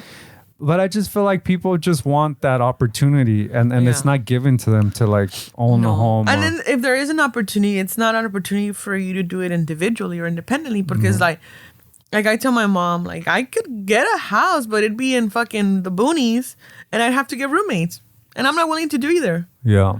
I'm not. I don't want to. Or move out of state. I mean, we could still afford homes. There's still plenty of places. But then the lifestyle over there is we're not willing to give that. Too. Yeah. I mean, they're not gonna pay the same there as they're gonna pay here. So like it kind of scales. Yeah. Y luego it's just, no, I don't. I've had que me han propuesto, like, hey, let's move out of state, and I'm like, ay, no. Mejor el diablo que conozco, you know? Mejor I'll stay here. Like, ¿cuál conoces tú? Pero no. Because then I think too, like, the states that people move to, Arizona, Texas, I'm like, kind of racist, you know? Like, oh yeah, the cost is better, but the lifestyle is different. They're different. As much as they say, oh, Texas and Arizona are very liberal. No, they're still very conservative. It's because I feel like, we get in trouble with like thinking that every check needs to be filled. Like we have to give up something to get something. In anything in life, whether it be a home or relationship, all the boxes are never gonna be ticked. Like you have to understand that to get something, you have to leave something. You can't have everything. Like we can't expect to like go to a place like Texas and everything that we expect comes with us. No, you have to sacrifice and leave certain things to get a different life and a different. Well, our parents did that, you know. They and if we're not willing to do that, we're never gonna get anything because you can't. I just feel like people think like every box needs to be checked, and that's not realistic. And that applies to a lot of things. When I feel same thing like we're saying, like the school, like your job. You want I want this type of job. I want this kind of pay. I want it here. I want it this hours. I don't want to do weekends. Yeah. And people come in. Look, I would need to check off all these boxes. And relationships también. I need a person that's like this, like this, like this, like this, like this. Yeah, I guess a lot of people get stuck on that, like you're saying, Wick. I need to check off these boxes. I mean, the question is, what are you willing to sacrifice in order for you to get that? Like, that's pretty much what it comes down to. And some people are okay just living complacently, just doing things as minimally as possible, being out of people's way. And that's good too, you know? Yeah. We're so inundated with, especially if you're on social media a lot, inundated with the same type of messages, healing, growing, this, that, this. And some people are just like, I'm okay. I'm okay being who I am. It's not affecting anybody. Yeah. Whatever I'm doing is not impacting anybody's life. It's not doing any damage to me. Whatever, you know. And then the rest of us are like growing and it's just recycled. Like I stopped listening to podcasts. I stopped really reading books because you realize that it's the same shit recycled. It's said differently. And it's people that fucking don't even have the experience to be writing these fucking books that are calling themselves authors and are calling themselves Gurus and shit. experts. So it's like, you look at their fucking lives, you're like, dude, you should not be fucking writing a book right now. Like, like what makes you think that you're an expert in that topic? And I saw so much of that I'm like, you know what? I stopped listening to podcasts. I started getting more into listening to music, which I feel like makes me happier because then it improves my life more than listening to somebody rant on a fucking podcast. The same shit, like recycled shit. And then people get in trouble with that too, is then they start looking for guidance in the internet, and I feel like these people just want their money. Like they really don't want them to change. They want them to fund their lifestyle. Yes. Y es lo que pasa, like the last time that I was saying with you guys, like hay muchas cosas that we see on the internet that many of us are very impressionable and we just run with what we hear without studying or looking more into what's the source of this information, you know? So a lot of times when I see therapists on social medias and all this, I'm like, and they use all these big words. I'm like, please explain what this word comes from and the root of it, so that people understand what they're listening to, and they're not just running with this information and misconstruing the meaning, interpreting it differently, because that's how people just start building their own ideas. And then using it for everything. For example, and I said it multiple times where people are, you know, working on their healing and just like separating themselves from toxicity and all this shit. But it's like, there's certain people that are working it, and healing is a lifelong thing. You're never going to have it figured out. It's a constant thing. And then, not to interrupt you, but the more you figure it out, the more you're going to realize that you don't know shit. Yeah. Just when you think you got it figured out, like, no, bitch, you ain't got shit figured out. It's like 25 all over again. Yeah. So you're like, fuck, we're never going to grow. But there's a lot of things that people will run with, and then that's what they apply to their life, when it's like, you just heard a 5-minute segment on social media. Yeah. You know? And, you know, granted, a lot of times we talk about therapy and everything, and therapy can be expensive, and it can be hard for some people to get into therapy, because some people are not, they're ready, but they're not willing. They're willing, but they're not ready. They're scared. There's a lot of fear of unpacking certain things. You know, one of my cousins, she's very, you know, she's a therapist. She's, you know, I was talking to her like the other day, and she was just talking about things that she's discovering. And I had one of those, like, I dissociated, because I started thinking of like, fuck, like, this is a long process. You know, therapy is a difficult process for a lot of people. Pero la gente que no quiere hacerlo, they'll run to social media and like go to a therapist page and like, oh, they're talking about boundaries. Oh, I get it now. No, but what's the root? Boundaries and healthy practices and this and that and toxicity and narcissism. That's because you need boundaries. This and that. Yeah, there's boundaries that are needed, but you know, there's also, the door has to be open for us to be like, well, let me take accountability for shit I'm doing. And a lot of us don't want to see that. Like me, you know, when I was younger, for sure, part of the being younger is like thinking you know everything. And because I thought I knew more than my friends, my way of redirecting or showing affection, like that I cared, was very like hostile. Like, don't be like this, you know. Now I've learned to like, hey, you know, that's not the way to do things. Pero I'm still always learning to just maybe do things a little bit better. Right now, I'm just in a funk phase, you know. It's going to be for a while. Pero I try to take accountability of like, oh shit, you know. I thankfully have people in my life that I tell them, like, if I did something or you miss it, please, let's figure it out, you know. Because we're too old for that shit. We're too old to be like... Esteban says you should write a book. Oh, ways to not say things personal. She's probably more qualified to write a fucking book than these fuckers that are peddling their course. 23. They're 5 easy payments of $29.99. Yeah. The ones that are telling you how they got rich, but they don't tell you they got rich by selling you the how to get rich. Yeah, like, oh, sign up to our program. Like, huh? And that's a good point that you're making. I feel like, just to piggyback on that, is that when you see something on the internet, you feel like, okay, yeah, see, I wanted to go to therapy, but this therapist says is this. Let me just go with that. And and I feel like with mental health and even physical health, I feel like there's no one fits all. Like everybody needs to have their own thing tailor-made to them.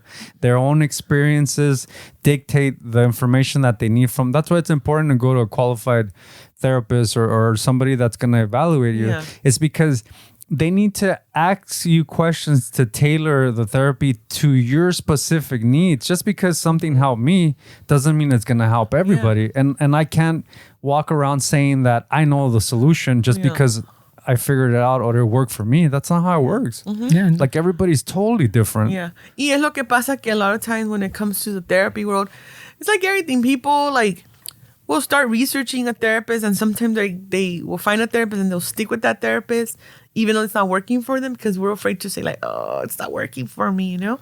Or también, people will be in therapy doing the work forever, but then guess what? Just because we evolve, so then our thoughts start changing. It's like, maybe this therapist is not working anymore for what initially was for. Now there's other areas, and maybe there's other type of therapy too. No, like at this point in my life, I need something. Yeah. Porque I think there's a variety of therapies out there. There's a variety of doctors, you know. And sometimes people, when they just hear therapy, they think like, oh, just to talk about my problems. Well, there's that type of therapy, but there's also the type of therapy where they go into teaching you how to reframe and rethink things, you know. There's type of therapies that go deep into trauma and childhood shit to unpack childhood shit to see how it's affecting you right now. And for me, someone like me is like, I'm not ready for that shit. Yeah. I'm not ready. And there's some people that don't understand if they're ready or not. Yeah. And that's why things get misconstrued, confused. And that's what I'm saying. Like at 25, nobody has it figured out. 44, nobody has it figured out. You know, our minds are constantly. By 55, you missed the boat. Yeah, and then by 65, you're in your own little office with a headlight. I'm kidding, pero yeah. No, but it's, you know, entonces por eso digo like, you know, no pressure. The work that we should be doing, just learning how to like, hey, let me see what I'm doing wrong. Yeah. How are my traits or what I'm doing, how are they affecting other people, you know? Because I can't keep going around the world talking shit to people and thinking like, oh, I'm just keeping it real. You know, like, no, boundaries. There's a way to keep it real without it hurting other people. Yeah. And sometimes when we hurt other people, we just take it as like, oh, well, they're just being fucking they're weak or babies. And maybe some people. I'm sorry that can't handle me. I'm sorry that you're offended by my comment, Fernando. Yeah. As opposed to like, oh, well, what did I? I'm glad you realized this. How did it offend you? Because this way, oh shit. Well, okay. Well, next time I'll be more aware. Whatever. Yeah. Pero it's just, you know, situations where people sometimes like I said, some people like can do that and some people can't. You know, there's a lot of people who just have their head up their ass and nothing they do is ever wrong. So then it's like, am I going to be the bigger person again? Or do I stoop to that level? I don't know. It's a lot. So no, don't worry about it not having it figured out, you know? It's all right, guys. Pero speaking of, you guys, there was, there's a show on Netflix. And I told my friend I hate you for this. Because she's like, hey, there's a show, like, it's called Love is Blind. On Netflix. It's one of those stupid ass dating shows. I think I've seen that before. I don't watch dating shows. But she told me like, hey, watch this show. And I'm just like, I told her, I don't want to watch it because it's about relationships and couples and I get easily triggered. Yeah.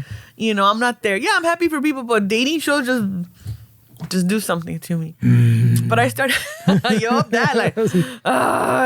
I started watching this show and it's totally, the concept is just people like, they're in this fucking remote place. They're in pods. They don't see each other, but they talk to each other.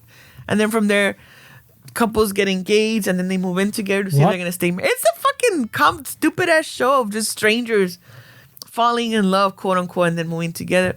But it's just funny because it's like, now that I'm older, I'm like, oh my God, like you would think that people change and they don't. Like it's the same dynamics. Like I mean, looks still matter. Because from what I've seen of that show, they can have like a deep connection in the pod, but then when they see each other, you can tell that attraction still. Yeah. No matter how deep your fucking connection is, how you want to romanticize that. No, it's a different connection. When they meet each other, it's like, oh man, I don't like. He's too short or she's too short. So it's like Noelia was saying, they're afraid to do the fucking. It's not working out. Yeah. It's true, and it's like as much as people might say like no, look, there has to be an attraction, like a physical attraction. Yeah.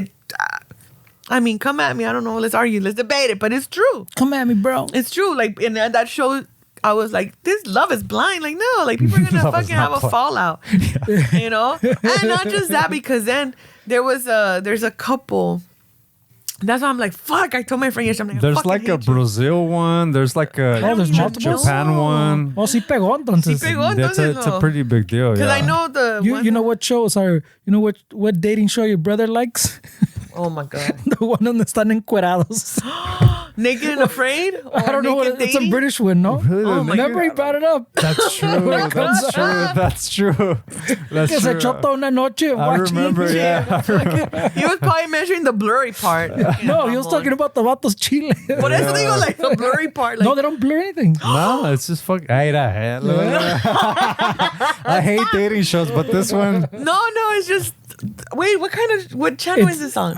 It's one of the streaming ones. No sé, because it's a British show. He said. Tell him to give you. He's all about it. He probably has a season on DVD. Probably.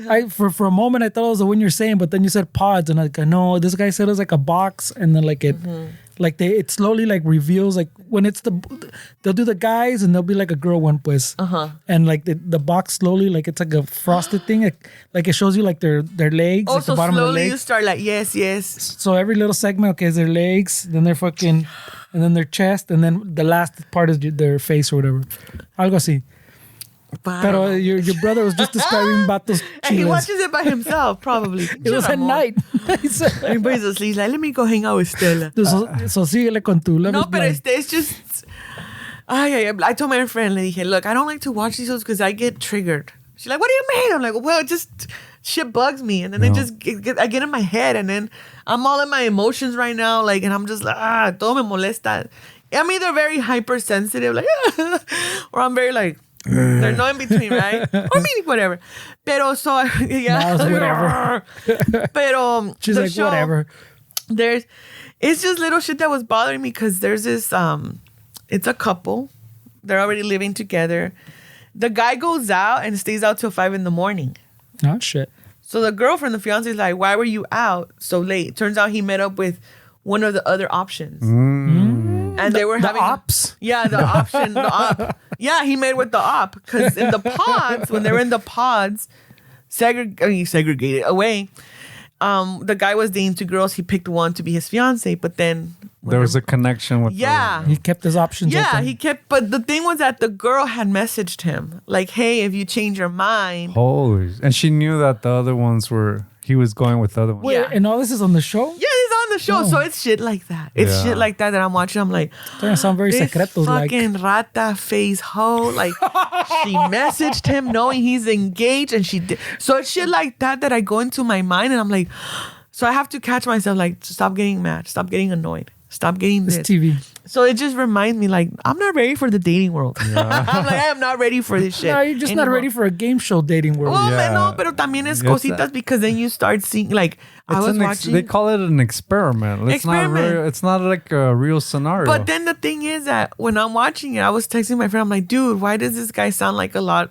Why does this guy present himself as a lot of guys that I dated before? You know, so it's those things.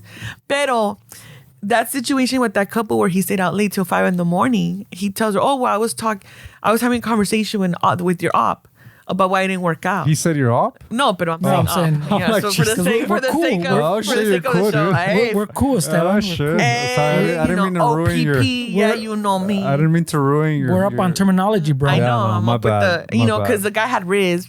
I don't know. The point is that my question was like, he shouldn't have ever stayed out that late with talking with a girl, you know? Entonces ahí es cuando empiezan las conversaciones in the group chat of like, well, what would you do? And it's like, dude, I'm in agreement with why the fiance was upset. Yeah. You went to a bar. The girl that you also liked was there. You stayed out with her until 5 a.m. Oh, well, but you knew where I was at. That's not the point. But isn't that pretty common for like when people get into relationships? Like it seems like that's the beginning of whatever. Oh yeah, for sure. Isn't it like kind of normal for people to date multiple people around that time? Like you don't really. Oh, but they were engaged already. But like I'm saying, like even if they were engaged, it's the time frame. Like for sure, it's like, a fucking like, show. Like how even if you're engaged, like just think about it. Like you just met somebody a week ago, and now you're put in a house where now you're engaged. Like I feel like the engagement really doesn't mean much, because if that was some girl that you met or some guy you met a week ago, both of you would still be fucking hooking up with other people, because you don't know if this person is serious. Yeah. Like you don't know if, am I going to drop all the people that I have invested time with for this person? I met him a week ago. Fuck that. Yeah. This dude or this chick wants to go out. I'm going to still go out with them because I don't know if this is going to be that serious. I just feel like, I don't know. I just feel like No, but for this, I feel like the producers of that show need to hit up Esteban way. He's Yeah. gonna be a good contestant. no, but it's just like, so what I'm saying The with drama. with those shows, it's like, oh my god, So like dramatic. Then you start just seeing how the dynamics of dating, like they don't change. Yeah. They don't change. They're the same from when we were like in our 20s till now. I'm like, no, people. Dynamics in the dating world don't change, obviously. But like Esteban was saying, it's TV though. No, exactly. So then when I And remember, like, They it's pick people fucking- también. The other thing también is that most of these people are like really attractive. Like if you date people like that in the real world, I mean, you're gonna get your fucking. The thing is true, like, it's true what you were saying. Like, a lot of the shows have attractive people, Yeah. which creates a I don't know what's the word, a bias or a stereotype in our head that like ugly people don't get it on or don't have a love life. Yeah, no, that's. But you'd be surprised. No, of course. No, that's a good point. I'm not saying ugly, but just people that we typically wouldn't consider attractive. Yeah. You know, but everybody's She's like, attractive in us, their way. us 4s and 5s down here. Everybody, we're all attractive. All us 2s On a and good 1s, day. you On a know. good day. When I dress well and I'm in a good mood, what the hardly happens. I feel like a 5.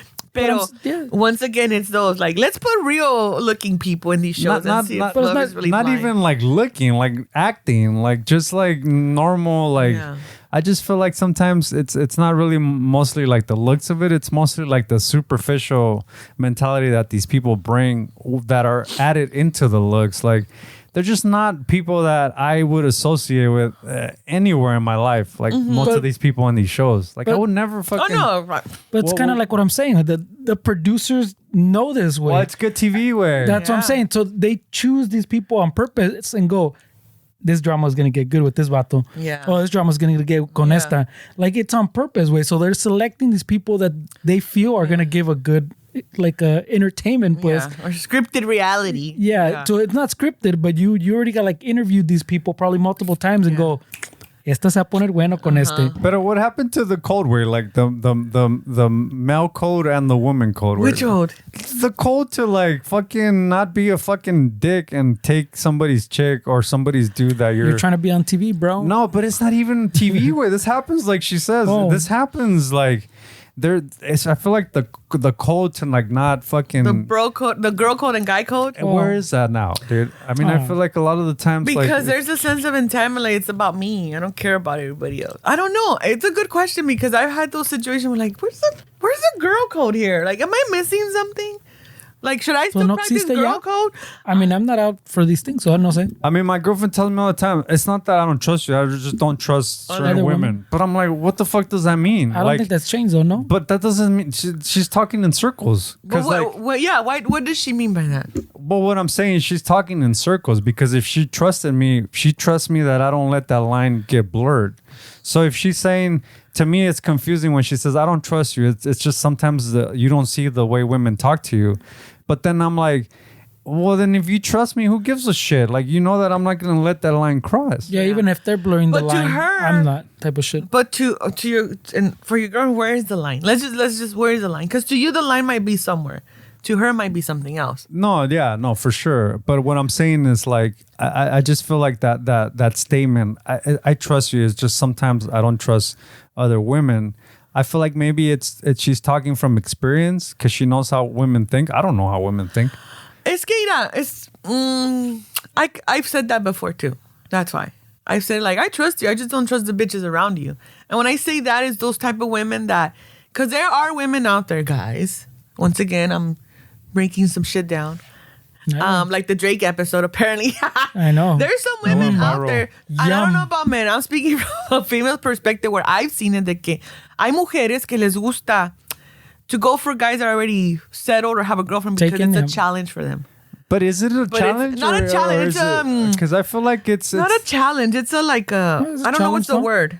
I feel like a lot of the A times conquista. I Yeah, feel it's like a challenge. I Yeah. want for more sure. one for the books. But I feel like a lot of the times it's like women don't trust men as it is. And when they see a true. woman with a certain man, she made all the work for me. She validates that this guy has something that I need in my life. It alleviates the playing field where if this woman meets a guy on the street, she's gonna take a chance. But if he's with a female and she analyzes the female that he's with, then to them it's probably like, she already did the work for me. She's with this guy for a reason. I want to be with this dude because it's something that he's not some long. They don't do that when you're fucking sitting by yourself in a fucking corner. Yeah. Because nobody's validated that dude yet. He could be a fucking weirdo that nobody wants to hang out with. But if you have a certain kind of woman next to you that's maybe socially attractive or has something going for her, then they think like, well, why is she with him? What does he have? So she must already find did out. the work. What does he have that she wants? What is he doing to keep her happy? I mean, I don't know, but because then I'm like, females are different too. Like, just like there's some guys that are respectful, like, oh, that girl's with her dude, like, hands off, no, The otros nothing. no, yeah. No, there's other guys that don't give a fuck. Exactly, and there's Yeah. females the same way, like, But I just confused. Like, I don't trust you. I trust you. I don't trust them. Like, that doesn't make sense. Because if you trust me, you should trust that you're not gonna put yourself in a position to have anyone do even something. if she No, but fucking even, throws like- herself at me, Yeah. you if you trust me, you're gonna trust that I'm gonna throw her off of me. Yeah. Yeah, ándale. Like, it's just, it doesn't make sense Like to me. either trust them or you don't. Pues. No, where you're Okay. too nice. Like, you don't see. Like, she tells me all the time, you don't see like the way they talk. But I'm not You gonna don't end up in her see. house. Yeah. I'm not fucking getting her phone number. Yeah. But no, it's because you don't see the way. You don't see. I'm like, it's fucking confusing, dude. It can be confusing, and then also her experiences, her age, también maybe can be a No. factor too, because she's younger and. Pero no, sí la entiendo. I understand her. Where like I said, I've said that before. Like, I trust you. I just don't trust the bitches around you. Yeah. But that's Like, what he's what saying. does that So mean? And then I would say, like, well, it's because some girls, like, they'll drink and they get too tipsy and too friendly and get too fucking handsy because you're a guy. You might not want to push them off because you'll come aggressive. And then it could be a problem. But then that's when my head would start fucking, where it was like, stop, Noelia, you're doing too much. Yeah. But it's that because I've seen it happen. I've seen it happen. I would see it with you, when we would go to shows to go see las viejas, like, ay, ya está peda, se va a hacer la pendeja, and she's gonna go, oh my God, Yeah. shit like that. Where some women still do it. Now, I don't know if it's on purpose or not, or some people like to drink and get stupid because it's like, oh, I'm stupid, I don't know. But I could understand that, but now as I'm older, it's like, no, I trust you and I trust you, Yeah, I I trust mean- that you will not put yourself in a position to even have to deal with that. Yeah, That's yeah. why sometimes I'm like, I'll see some musicians that right away they leave and it's like, oh, they don't want to be around for this, Yeah, and that's fine, yeah. Because I know sometimes you, after your shows, you were just like, okay, I'm Yeah, out of I'm here. out, yeah. You don't put yourself in a I position. don't. And I don't drink. I'm not. Yeah. like- And I imagine that even if you were not in a relationship, that's what you would Yeah, do of anyway. course, yeah. Yeah. So Yeah, it of just course. depends. Pero es como todo. There's things that you guys notice with the male species that we don't notice. Yeah. Same where we're like, oh, mira esa vieja. Like, oh, shit, Yeah. And then when we see those type of females, like, that's the type of fucking like, for example, with my ex, I'm like, you see that fucking bitch? Yeah. That's the type of girl I'm talking about. Yeah. That's Then the example. And then his thing was like, yeah, but I don't put myself in a position to do that. And it's Yeah. like, okay, well, keep it like that. Yeah. I'll keep it like Like, that. keep it like that, porque si no, te Knuckle sandwich. Yeah. And then it's like, oh, you're trying to be jealous. Like, well, I don't know if it is jealousy. Some people like that. But my thing is, like, is it jealousy at that point as a guy? When a girl, is it a jealous thing or is it just us like, hey, what's mine is mine. Just be respectful. Like, I feel like it depends on the guy as well. Like, cause our metrics of jealousy is different. What I feel like with jealousy, maybe somebody doesn't, and what they think is jealousy for me, dang, it that doesn't. makes sense. But So I mean, that's not even a guy to a girl. It's just person. No, like depends on the person. I don't know. I mean, Because I mean, there's a really thin line between jealousy and insecurity. I feel like it's like a blur line where it's basically the same thing. So are you being insecure or are you being jealous? It's what not you personally. No, but it's a good question because I'll ask myself that, like, because if you're insecurity, because if it's an insecurity, you have to fix that. Work on that. But you're right. The jealousy comes from the insecurity, pues, no? Yeah, for sure. Yeah. So I mean, you're right that the there's not really like a line. It's more like a blur. Yeah. So then when is okay? I could understand that part, but let's just say that there's a girl that's talking to you after a show and she's been there a little long, and then your partner comes and like does the whole, I'm just saying the girl thing where it's like, all right, bitch, like this is subtly. Yeah. But there's a like, this is mine. Yeah. Is that an insecurity? Is that a jealousy? Or is that just me like claiming not claiming, I hate the word, but I feel like letting the other person know. For me, I feel like she did me a solid. Because now I can walk away from the situation that I didn't want to be in the first place. And so for her coming over to me, I would see that as because you interpret that situation in that way. That was cool that you did that. Maybe some other guy would be like, "Ira la celosa, I can't even." But some people like that. Exactly. My girlfriend has friends. She tells me a lot of their fucking perspective, and she has a friend that if the guy's not jealous, she feels that he doesn't love her. Yeah, like he has to be jealous, and that's probably something she grew up seeing. Of course, like she has terrible relationship with her father. And it stems from all that shit, obviously. But there's women and men that associate jealousy with love. With love, this person wants me. They're jealous all the time. And then when the person's not jealous, they don't want me. They don't love me. They don't. And then that's why, it's so complicated. Because there's a lot of my experience. Once again, my experience, what I've seen is like a lot of dudes do like. And that's when they call us toxic. Well, there's a lot of needy dudes out there. Yeah. A lot of fucking needy dudes. A lot of needy people. A lot of us are needy. For sure. But like speaking from a male's perspective for other males, there's a lot of fucking needy dudes out there where... What's the need? The need is that they don't want to work on themselves. So they want their partner to fill in all the gaps that they need to fill in themselves. Like, that's what it is. And then you know what happens with that, Esteban? That when that partner, in this case, let's say me, fills those gaps, I become the parental figure in the relationship. Yeah, and it goes by what you said, that your brother picks a bunch of idiots to date before. I had to have it before. I don't want any shit. No, before. In his youth. Yeah. And it's because we tend to also want to save other people and be that person. Because we want to feel valued. Yeah. Like if I'm changing somebody's life, every time they have a problem, they're going to come to me. I feel like I'm being useful. I feel like I'm being valued. I feel important. So that's also an insecurity for that person to figure out, like, why are you always trying to fix people's problems? Yeah. Who's really the one needy there? Yeah. What other needs though? Porque también hay needs, pero también hay de needs and needs, you know? Like you said, there's a lot of guys that have a lot of needs. They don't want to meet them. Is it because they don't want to fulfill that need for themselves? They want to, or they don't know how? I feel like they probably don't know how. They don't know how to take the first step. Like, how do you start? And who wants to do that work? Because I feel like a lot of people say like it's the fear of the unknown. I don't believe that. You can't fear what you don't know. It's the fear of leaving the known. It's the fear of leaving what you're comfortable with. Because you hear people say, wow, the unknown is that you're afraid of the unknown. How can you be afraid of something you don't fucking know? The fear, and it's very important to distinguish, the fear is leaving the known. Like leaving the comfort. Leaving the comfort. That's the fear. And a lot of times our comfort zones are built around trauma, around abuse, around this, around jealousy, around patterns that we see as children, that's all we know, that we're so used to that that's all our brain is taught to see. Yeah. And until, like they say, until your brain is going to believe what you tell it. Yeah. But we have to tell it the positive things every single time. Yeah, but if we're not creatures or people that have been raised to hear positive, how do we start? And the problem is, por ejemplo, también te que dije, well, where's the need? What's the need? The main issue, like anything, is like the first step is admitting or at least trying to recognize there's a problem. You know, and a lot of times we don't do that. I'm saying it because I want to be general, but when you're talking about men, a lot of men do that too. Because men have not been taught to be aware of their emotions. Yeah.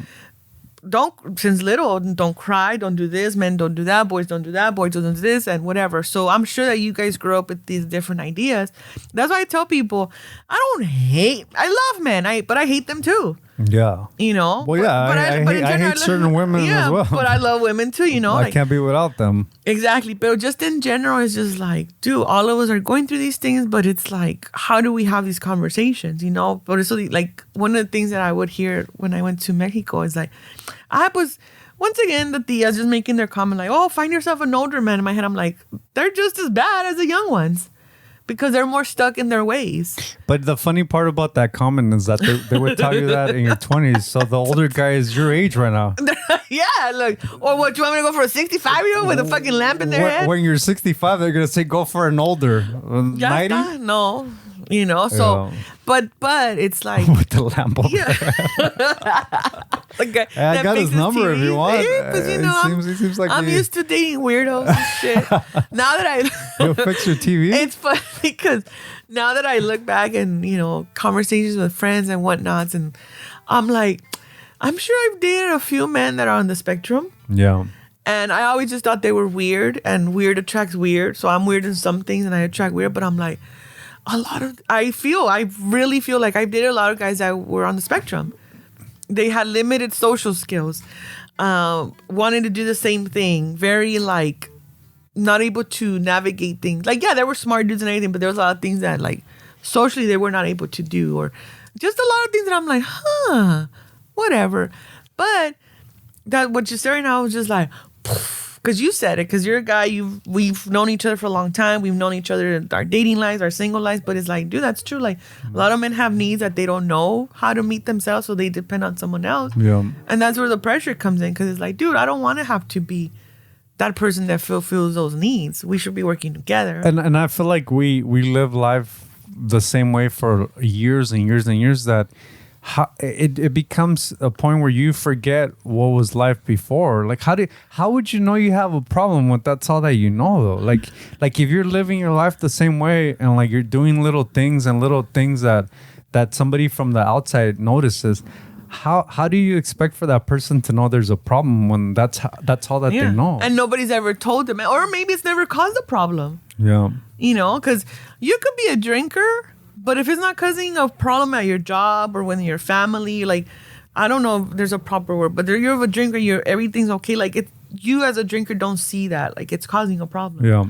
Maybe to other people it is, but how can they bring it up to you? No, you're going to get defensive. Yeah. Like, people get defensive. Oh, yeah.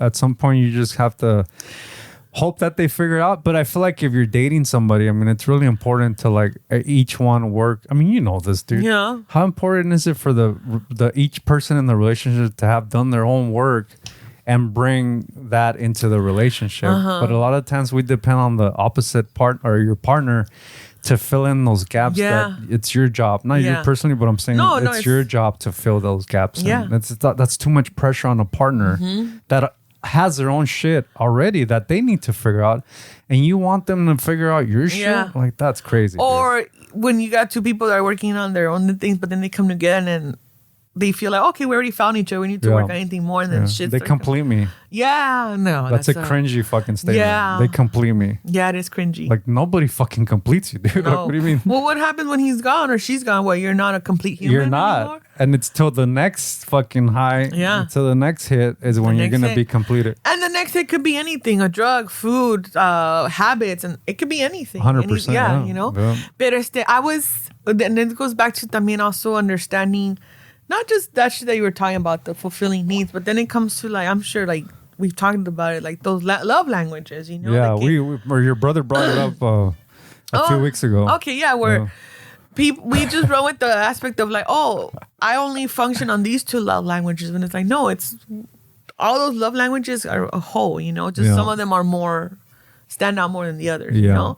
Me, por ejemplo, the love languages from 10 years ago are different now. For sure. And they should be, right? You want it to be. Yes. I want them to be. Like, can't be the same shit because, you know, the needs are not going to be fulfilled. Yeah. You know, now, like, as older and I guess wiser and more experiences that I've had, it's like, no, I understand which ones work for me. Yeah. When I receive them, I know how to give these. Yeah. The work now is like giving love language and then receiving it. It's just complicated, but it's also understanding those things. How do I receive love? You know, somebody might be giving you a gift, but if you have trauma, you're going to think like, oh shit, my ex used to give me flowers when he cheated. Yeah. So now this new guy gave me flowers. Are they cheating? Yeah.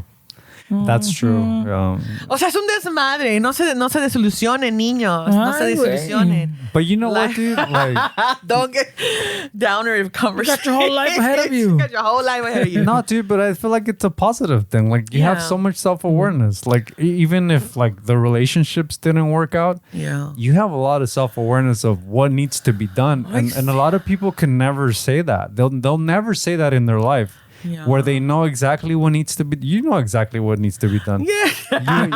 you have the self-awareness. I do. There's a yes, but there's the awareness, and then the like, fuck, it's gonna take a lot of work. Yeah. And it's those fears because there's certain things that like me as an adult is like, oh, I don't want to touch on that topic. You said that earlier. You said there's certain things, but I'm not ready. So, for example, I think you and then another person has suggested like, alternative routes to deal with traumas and shit. And I'm like, no, I'm scared. Yeah. I'm scared. Like, no, but if you're in a good mood, it's not for everybody. It's not for everybody, but I'm aware of that because like, no, there's certain things that I do not want to go into. Yeah. Like, could untrap your this. I'm like, no, let that bitch stay trapped and in if there. you're honest, if you're honest with yourself, is it ever gonna like get resolved, or are you just gonna have that? It's because what my fears is like, if they do there's a type of therapy, like I could forget, but it has to do with eye rapid movement, where it unlocks like a lot of childhood trauma. It could do a lot of variety of unlocking, but I always feel like where I'm at right now, if I unlock those things, it could go either. I don't think it's gonna be a good route. It'll push me into further anger or further depression, where I feel like right now I'm not ready to deal with those things, because there's other things to deal with, Pero for some people it works. Yeah. For some people, there's a lot of people that don't have a lot of child memories because there's probably a lot of shit that they went through that now their brain and developing protected them from that. And now as adults are like, dude, I don't remember a lot of shit. But you know what? I don't remember this. The body keeps the score. we can delay. You can read it in your face. But the body with ailments, with certain diseases, the body doesn't forget. We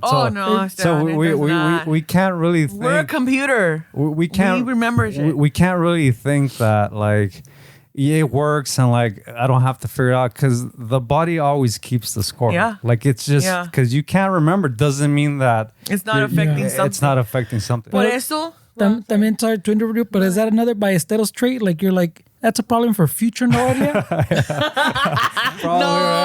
I'll worry about that later. Because if you think about it, like whenever you decide that you're ready to release it, you're gonna be angry or whatever about it. Like it's still gonna be like a release. But because I do the same thing. I'm like I have a lot of stuff that I should get to, but I'm like you. I tell myself I'm not ready, right? But lately I've been thinking the same thing. Like maybe it's one of those things that you're never gonna be really ready for because what you're saying, like I'm gonna be angry or this gonna happen or this. When you're ready, that's still gonna happen. I feel like I'm still gonna get angry, or I'll still get depressed, or it's gonna hurt me in some way. But I think that now I'm starting to think that that's probably part of the process, but it's gonna happen anyways. Yeah. But what is ready? Like if people think that ready is words. Ready is a feeling. Your body is gonna tell you. You're not gonna like we're thinking ready is like, oh yeah, let's do it. That's not ready. Yeah. You're gonna feel it. You're gonna feel like shit. You're gonna get tired of feeling like shit. You're gonna get tired of waking up feeling like shit. Like it's when you're ready, it has nothing to do with words or affirmations. It has to do with it's the feeling. And just to piggyback on, I think like you said, Fernie, it's totally true. Like I'll be angry 10 years from now. I'm like, okay, I'm ready now. But at least I feel like right now I don't have the coping skills to deal with whatever further stuff I'm gonna feel. Do you know what I mean? Like I don't have the tools to deal with that. Am I gonna have to face certain? Yes, of course. But I feel like right now I don't have the tools to manage whatever other emotions are gonna come from unpacking shit. From unpacking. Like right now, like one of the things that I deal with is like with my parents, where it's like having conversations with them, and por ejemplo, like.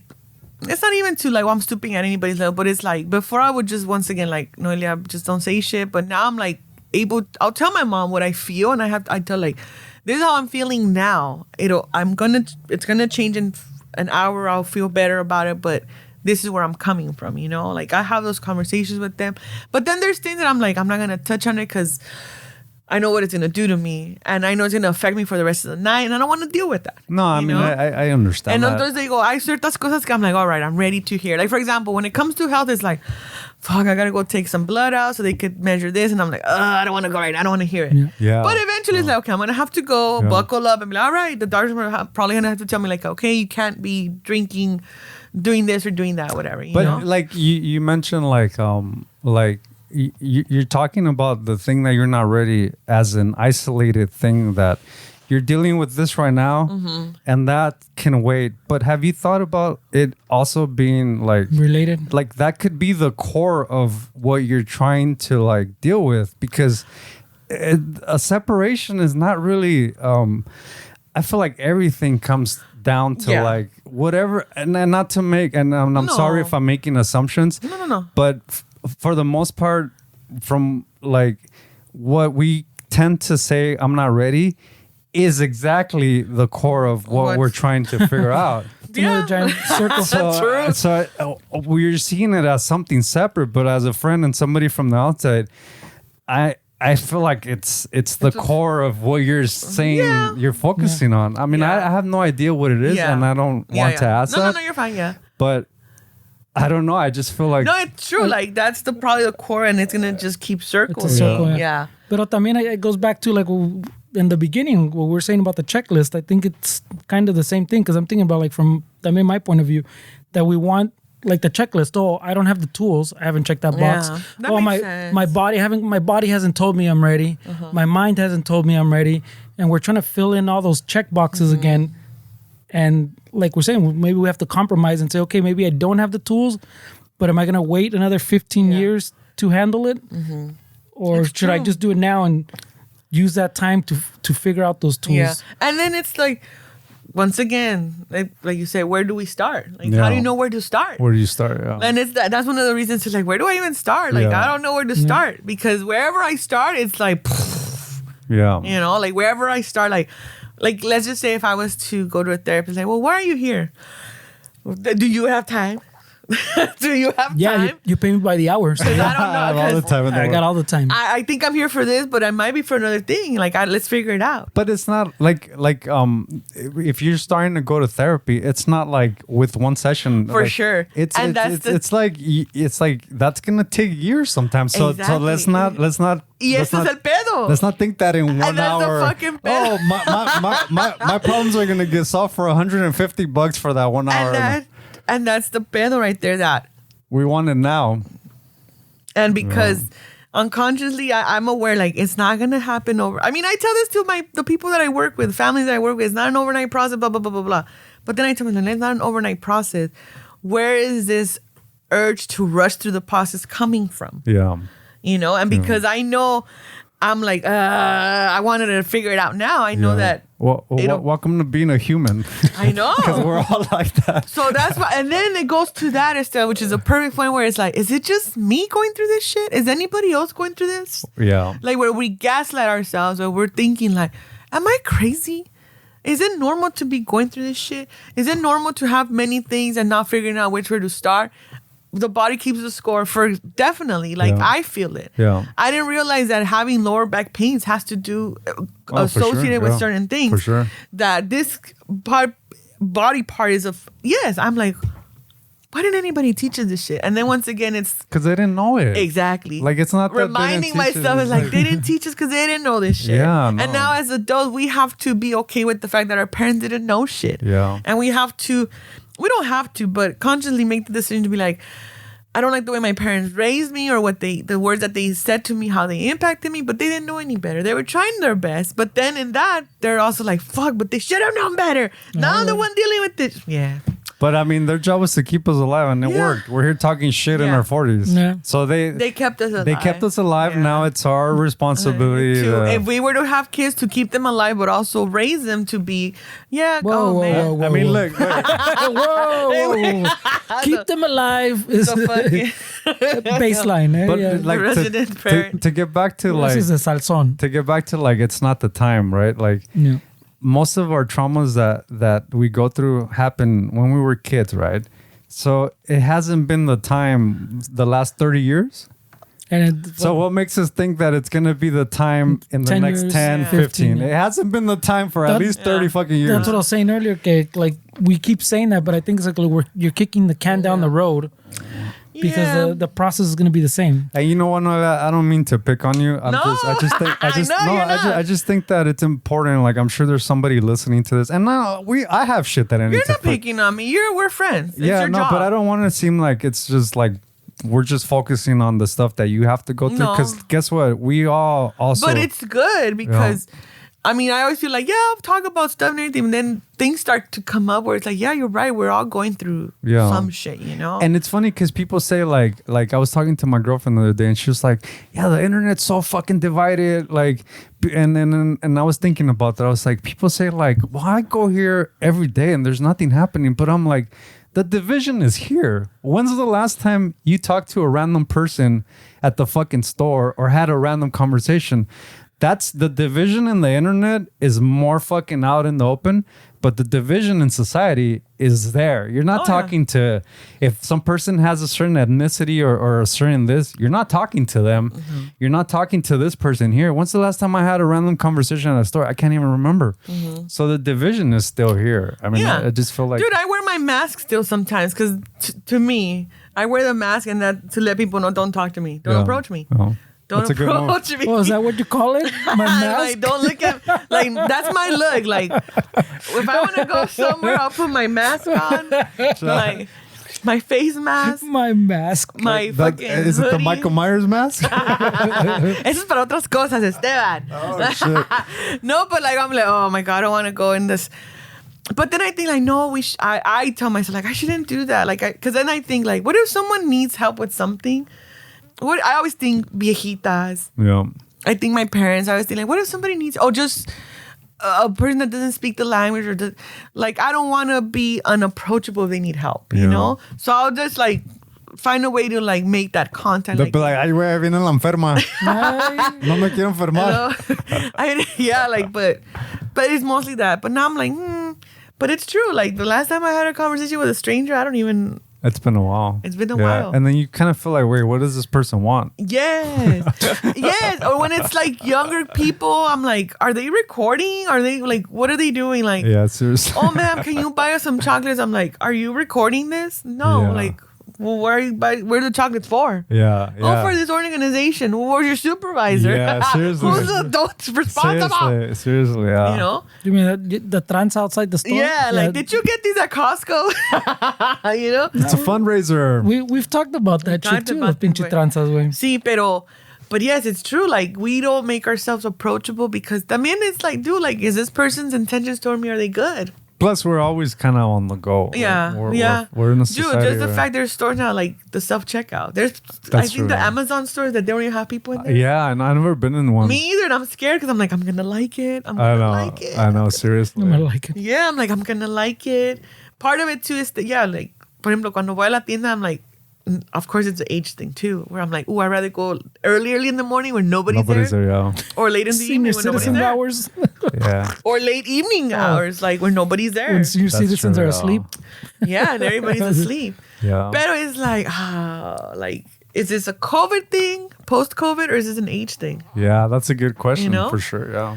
Pero don't be discouraged, youth. You know, there's much more. You have your whole life ahead of you. You have your whole life ahead of you to be confused and not have the answers because we're never going to have the answers. We have like three listeners that are you gotta have the under 35. Under 35. Yeah. No. Y luego también it's just different. Like, I feel like, fuck, this is adult like, this is old people talk.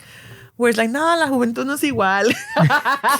They don't know how to cope. They don't know how they're babies. All this new generation of workers is like... It's because they all got trophies, dice Ramon. Yeah. Participation trophy. Yeah. I don't know. I mean, I don't know if probably that's true.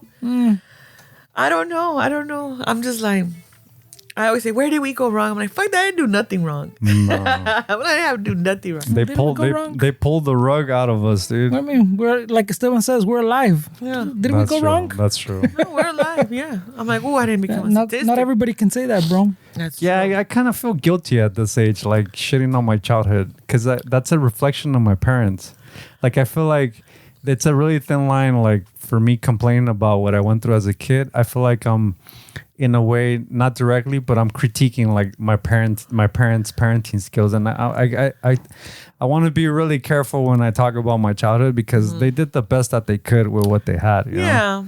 I mean, we always would want something different, but I feel like when I changed to that, like, what if their job was just to keep us alive? Okay, well, they did the good job. I'm alive. The thing is, though, that I think you would be shitting. This is how I take it. You sharing your experience. I don't think you're shitting on your parents because you're not talking bad about them. You're not blaming them anymore for who you are now. But you don't think like criticizing their work, their you don't think that that's like kind of shitting on them a little bit? I think when you criticize anything, as long as you're being constructive, pues, and you're like, you're not just... Because it's hard way. Sometimes I feel like ungrateful. Like if I talk about my childhood and like say the rough things that happened. I think they're separate things. Yeah, I don't... being ungrateful and criticizing it, I think, are two separate things. Yeah, I think... Well, let me see. I don't know. I don't take it as you talking shit about them. You know, you're not making up stuff. You know, a lot of us... And I think that's why we don't talk about our childhood experiences, because we have the belief if I say something bad happened to me, people are going to say it was my parents' fault. And I don't want people to blame my parents. I'm not blaming my parents. Pero it's not that. It's just you're sharing your experiences as a child. And a lot of us probably go through the same thing, but we don't talk about it because we're like, oh, I don't want to say it. I don't want my parents to come out back. Because now my parents are better. Plus, as also like coming back to like the first generation, I feel like we grew up with a lot of pressure that our parents told us, like, we came here for a better future for you. And then they were really vocal about the sacrifices. I heard the stories of fucking crossing the border. I've heard all of them. We got arrested. Nos sacaron pistolas. Like, okay, but for me? All for me? Oh, okay. We left this and we left that. Yeah. So you kind of feel with that pressure. And then But I'm saying that like my dad's an asshole, but if he came over here for me, I can't talk bad about him. He came over here for me. I know, seriously. You know? And that's not healthy. It's not. It's not healthy because you're putting pressure on yourself. So you're putting pressure on yourself. Dude, we're all fucking. I don't even want to pretend that I know. Pero por eso digo, I don't. As a listener and as a friend, I'm like, I don't take it as you talking shit about your parents. Yeah. I take it as like you're sharing your experience that you had as a childhood with your parents who didn't know better then. But you're not shitting on them now. Yeah, no, and I'm not blaming them. I'm a piece of shit because my parents did this. Like, no, at a point I did blame my parents, but then at some point I'm an adult and I have to realize. At some point I take over. I have to. Yeah. I used to blame them. I used to blame my dad for a lot of things, and then after a while, I was like, wait, you can't do that. For example, once again, I appreciate that you say that I'm self-aware, pero cuando hombres dicen like, oh, women are bitches, and it's like, no. Like, if you're attracting the same type of crazy woman, then looking within yourself. And that's what I had to do with my recent situations where it's like, oh, pinches, whatever happened. But then I'm like, whoa. What am I doing that's attracting the same type of person? We should change the name of this podcast to Common Denominator. Yeah. We should change one of the hosts, actually. I like this conversation. I'm really enjoying these conversations. My bro's funny too. We need his stories too. That's it. We need his white sneaker stories. Pero por eso digo, like, it also comes. But yo también, like, there's a lot of shit that I brought into my relationships that now I'm like, it's from the stuff I saw. But I'm not gonna blame my parents anymore. I'm not going to blame them anymore. We're too old for that. Because, they got married and they have to put up with that shit because they're choosing to. I'm choosing not to. Not only that, like, my mom had me when she was 20. My mom was 19. A fucking 20-year-old dude with a fucking kid, man. Come on. Like, that's crazy. That's crazy that was... And then on top of that, still, maybe your grandmother had her first kid at 15. Yeah, of course. And then your grandma's mom had her at 13. Yeah. Right? So it's like... You know, it's that lineage shit too. Yeah, well, that's what I'm saying. Like, the criticizing, I think you have to, in order to move forward and to learn, pues you need to criticize, like, without like putting the blame. Like you're saying, you don't blame them, but this did damage me, and now I'm working on it. I'm not blaming them, but I'm working.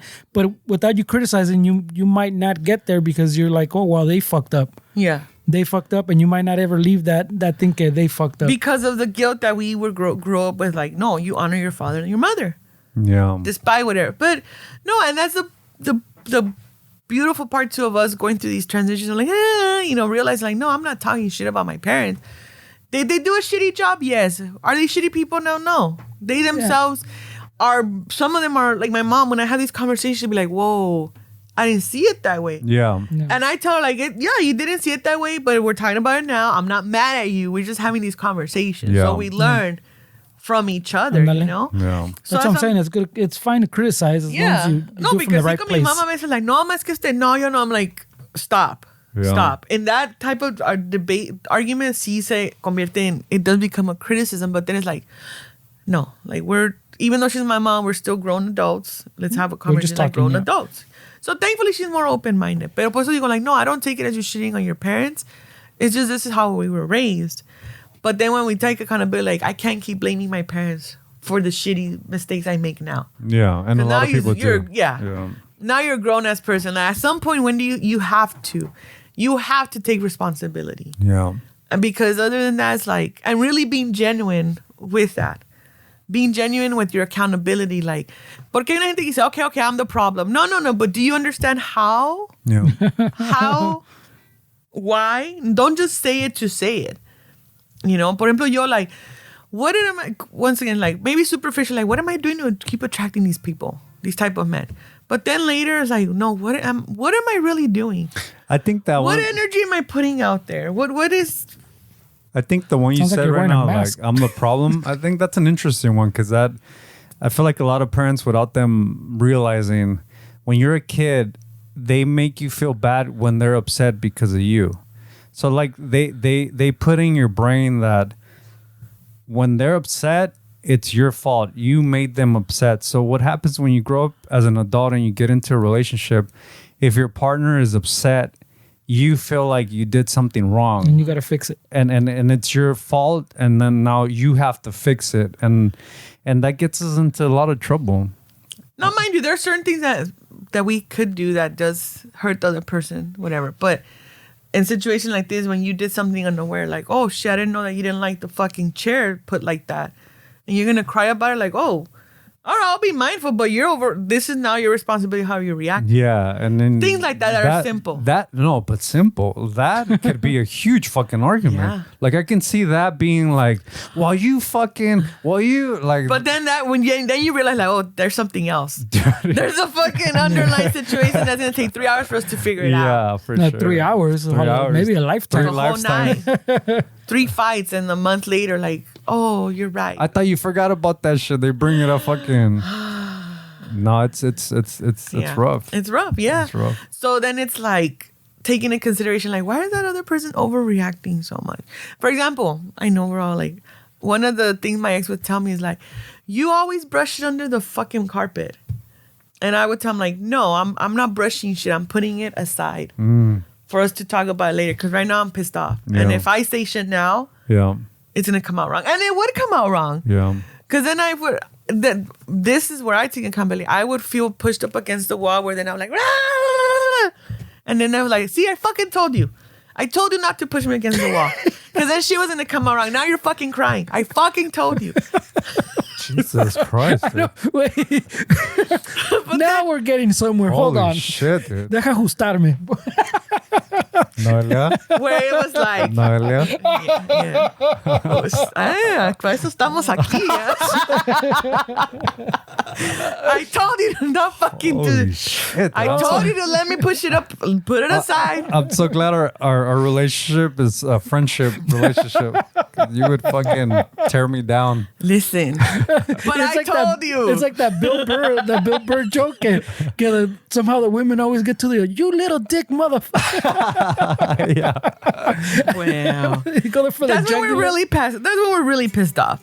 No, but it was especially when those situations where it was like, I fucking told you to not do this, so I wouldn't react this way. No. When now it's like, I'm the one that needs to work on those reactions. I don't care how much I'm pushed. I just feel like we're different people, right? Like there's certain people like maybe that we want to fix that later. We're not ready for it. But then there's people that want to fix things at the moment. And that's I feel like there's a compromise. Right? Yeah, no, and that's where you have to communicate. Like, look, when there's that's when problems happen. I'm not trying to say like, oh, I know, but as I'm learning things, like that's the type of conversations that you have to have with your significant other, not just like, hey, what do you like to do? Yeah. Oh, there's a lot of shit I like to do. How do you respond when you're pissed off, dude? I'm seeing why this goes sideways. Those are important questions, dude. How do you like? Well, yeah. Hey, how do you react when you get mad? What do you mean? The problem with those kind of questions is that. No, I feel like people feel like they're being interviewed, so they're gonna tell you what you think you want to hear, and then when it comes down to it, that's not what they need. Pero tampoco, I feel like some people don't see themselves that way. Like your perception is that you're not like, it's not always, you don't perceive it as like, in arguments, I blow up. No, like I'm right. Like fucking, I'm winning this argument. Like I'm just debating you type of shit. So they don't even perceive it as they're like blowing up. They're just like fighting back. Oh yeah, I'm resilient. Or they become defensive. What do you mean by that? Like, no, I'm just asking because I want to know. Well, why do you want to know? Because I just want to make sure I don't fucking push a button. Why would you push a button? That's crazy. Don't give up, youth. Don't give up. Yeah. We're all fucked up all the time. Relationships are hard, is what we're saying. No, yeah. You got your whole life ahead of you. But it's not just relationships like boyfriend, girlfriend, but friendships too. You know, people in your life that you start outgrowing them because they are not growing or whatever it is, Like you just start learning that maybe in your family you've been the scapegoat and now you're trying to change whatever. That applies to family too, yeah. But it's also like that, like taking ownership is like, fuck, like I'm always going to get pissed off about shit. Stupid fucking drivers piss me off. But now I'm just like, Noelia, relax. Like, you don't have to get mad. Because I think, like, if you get mad, your stomach's going to fucking hurt. Then you're going to have to run to the fucking bathroom. There's no fucking bathroom around. Or you're going to get fucking nauseous and want to throw up. So, once again, the body keeps score. The body reacts to shit. That's a good book, by the way. I have it there and I skimmed through it, but I'm like, no, I have to sit with it. Yeah. Sit with it. You're like, fuck this book. Bullshit. Yeah. Yeah, man, I know the love languages. Esteban said people shouldn't be writing books. I know about my back hurts. That's fucking influence. Shouldn't write books and shit. But it's a variety of things. Por eso digo, like, when I use my examples, I'm like, fuck, like, yeah, I would sweep shit under the rug because it was like, and someone called me out like, you're an avoidant. I'm like, I don't avoid shit. They're like, yeah, you do. You see? You don't perceive yourself. But I'm like, yeah, and it didn't fuck me. I'm just like, oh shit. Something that I thought was like, in order to avoid conflict, let me put this away, is actually an avoidant personality trait. And I'm like, and this was recently that someone told me this. I'm like, oh, fuck, you're right. So now it's just like learning new information because, como dicen, I do appreciate you say I'm very self-aware and that's why I'm open. When people tell me shit, I'm like, oh, okay, let me really take a look at that. Let me go home and do the math. Let me make sure the math is mathing, And then I'm like, yeah, she's right. I do avoid shit.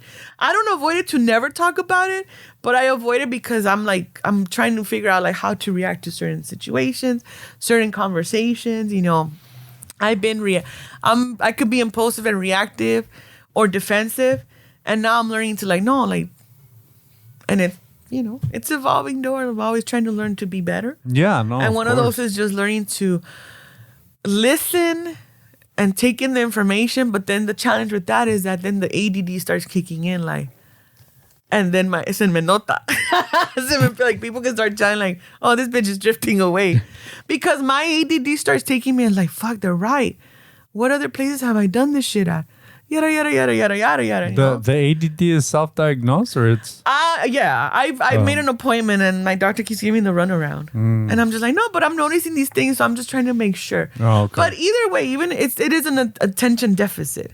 In that moment, it can be I'm not paying attention because I'm already thinking like, oh shit, my mind's going somewhere else. A lot of people in the field of mental health can say, oh, it's a defense mechanism. It could be this. It could be a variety of things. Because of what I read, is like, oh, it could be attention deficit because I'm not paying attention anymore. My mind's trying to process something else. So I just try to like, oh shit. And people are like, hey, ya te fuiste. I'm like, yeah, me fui. Where were we at? But because I try to be I guess aware. that's another ballesteros trait because your brother also diagnosed himself with, I think, Ramon. in one of the drive homes too. He's like, Yeah. bro, I think I got. I go, bro, But it just man- sounds like you're just forgetting shit. No, that too.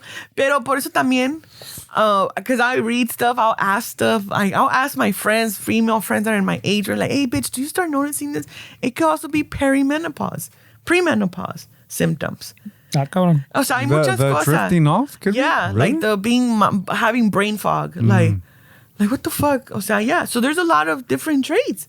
Okay, some of them could be sleeplessness, or they could be this, it could be that, and it's like fuck. But depression also causes sleepiness and this and this. Yeah.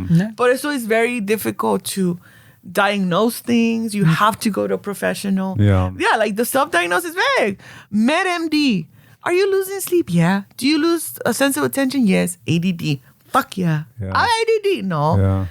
I'm just basing it on shit that I've read, and I Yeah. really go deep into reading shit. Yeah. But then I do but depression also has these symptoms. Yeah. You keep scrolling and then it shows the rest. Yeah, anxiety also has these symptoms. The haziness wax also has those symptoms. This has these symptoms. Grieving has these symptoms. It's just- This has these symptoms. So a lot of symptoms look alike, and that's why sometimes some professionals in the field of mental health, like, they'll just have a difficult time, or that's why there's a lot of testing to make sure, well, what is it? Yeah. But so you go like, yeah, I could say ADD and just run with that shit, just like anybody else could run with Everybody on seeing TikTok. something on TikTok and running with it. But I feel like the label is important for some people because It then is then for some then people. then it makes you feel like, okay, I'm not crazy, it's that. So it kind of takes away the, Yeah. oh, okay, yeah, oh, I have that. Okay, cool. Next thing. I Yeah. mean, it's just, But now it's like, okay, so once you do know what it is, it's now figuring out how to, with this diagnosis, I have to figure out how to cope with things now differently.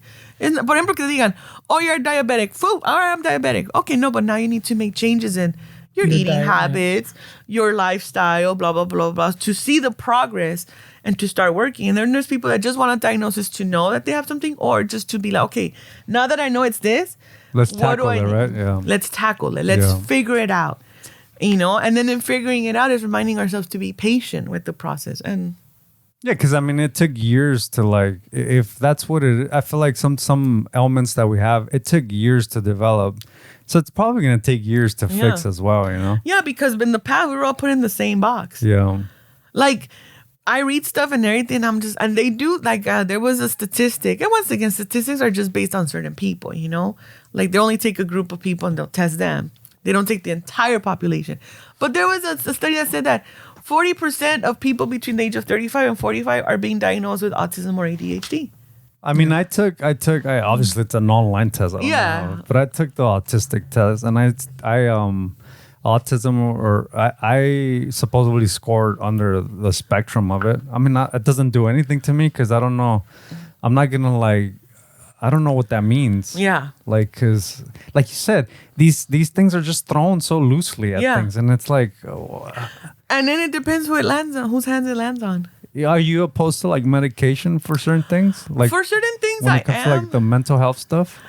You know, when it comes to mental health, like psychiatric issues, like disorders where you need to take the medication, I don't know, because I always think like pharmacy companies want to make their money.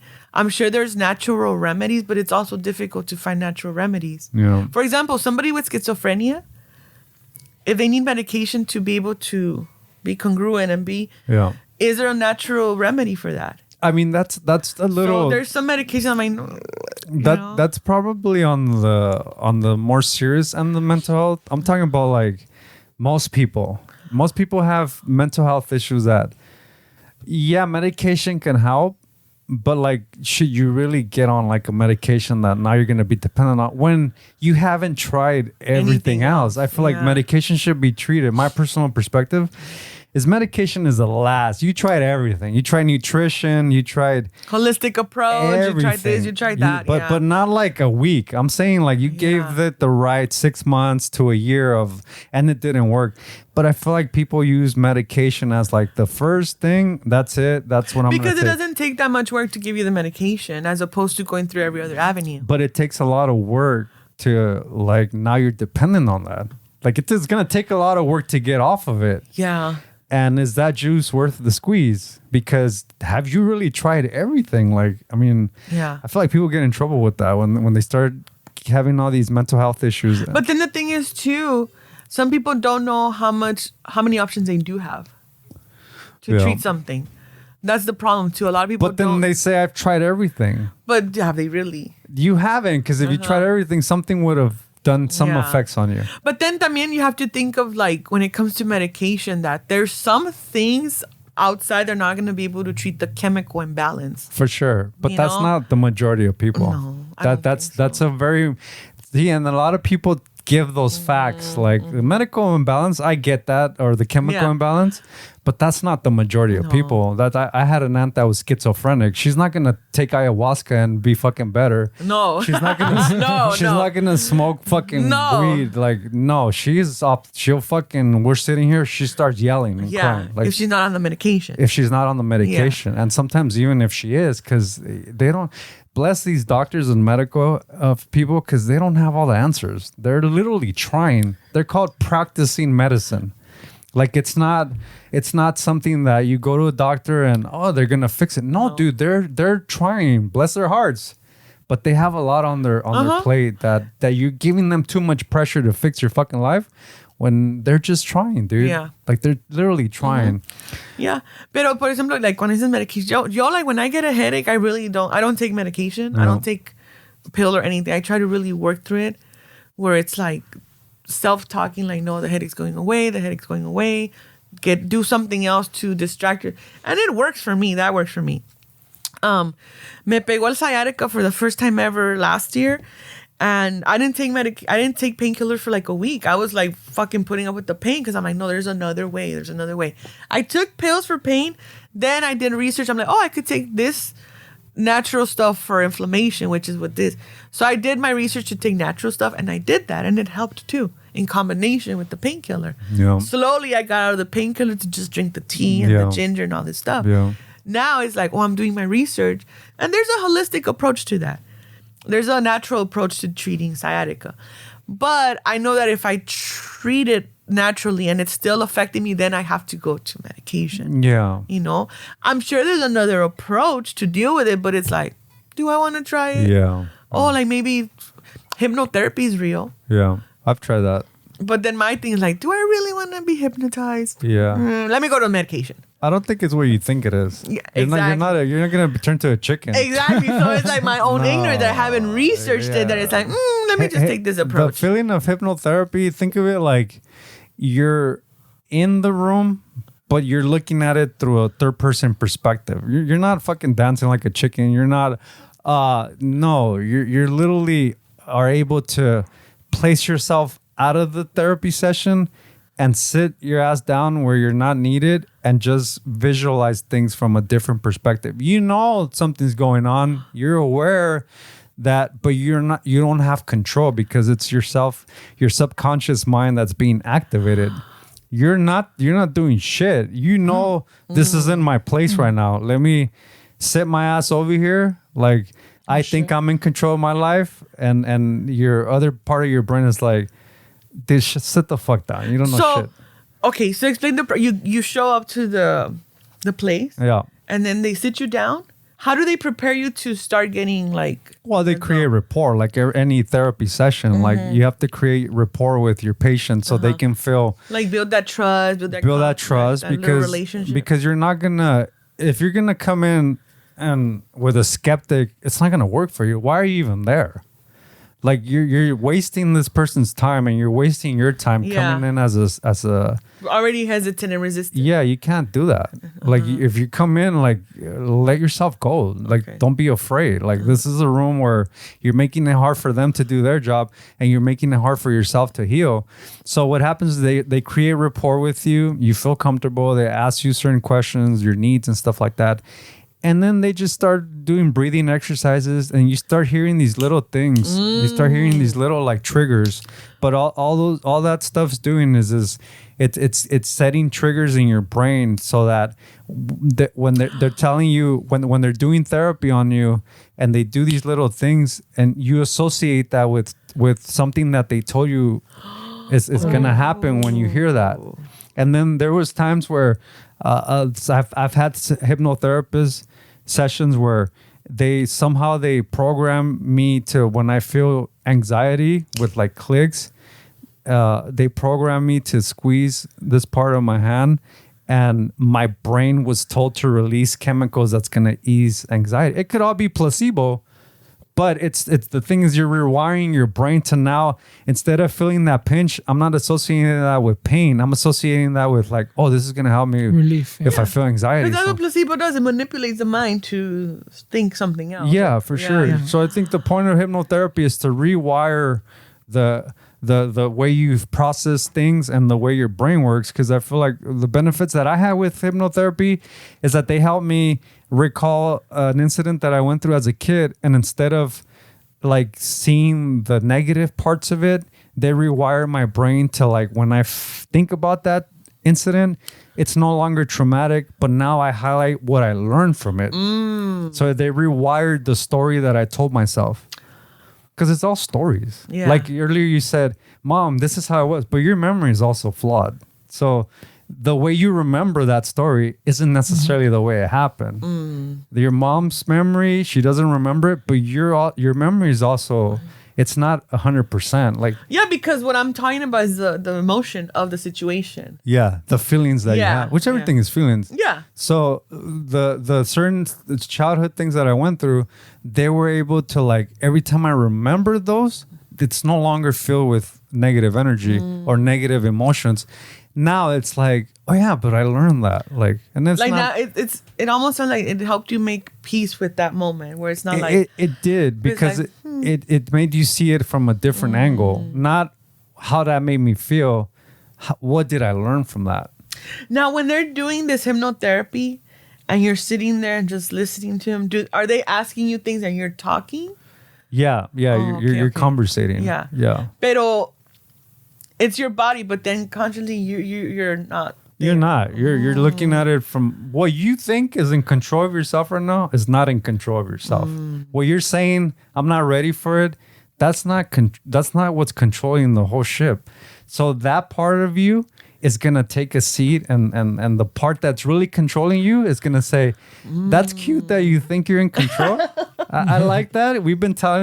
I've been letting you think that for your whole life."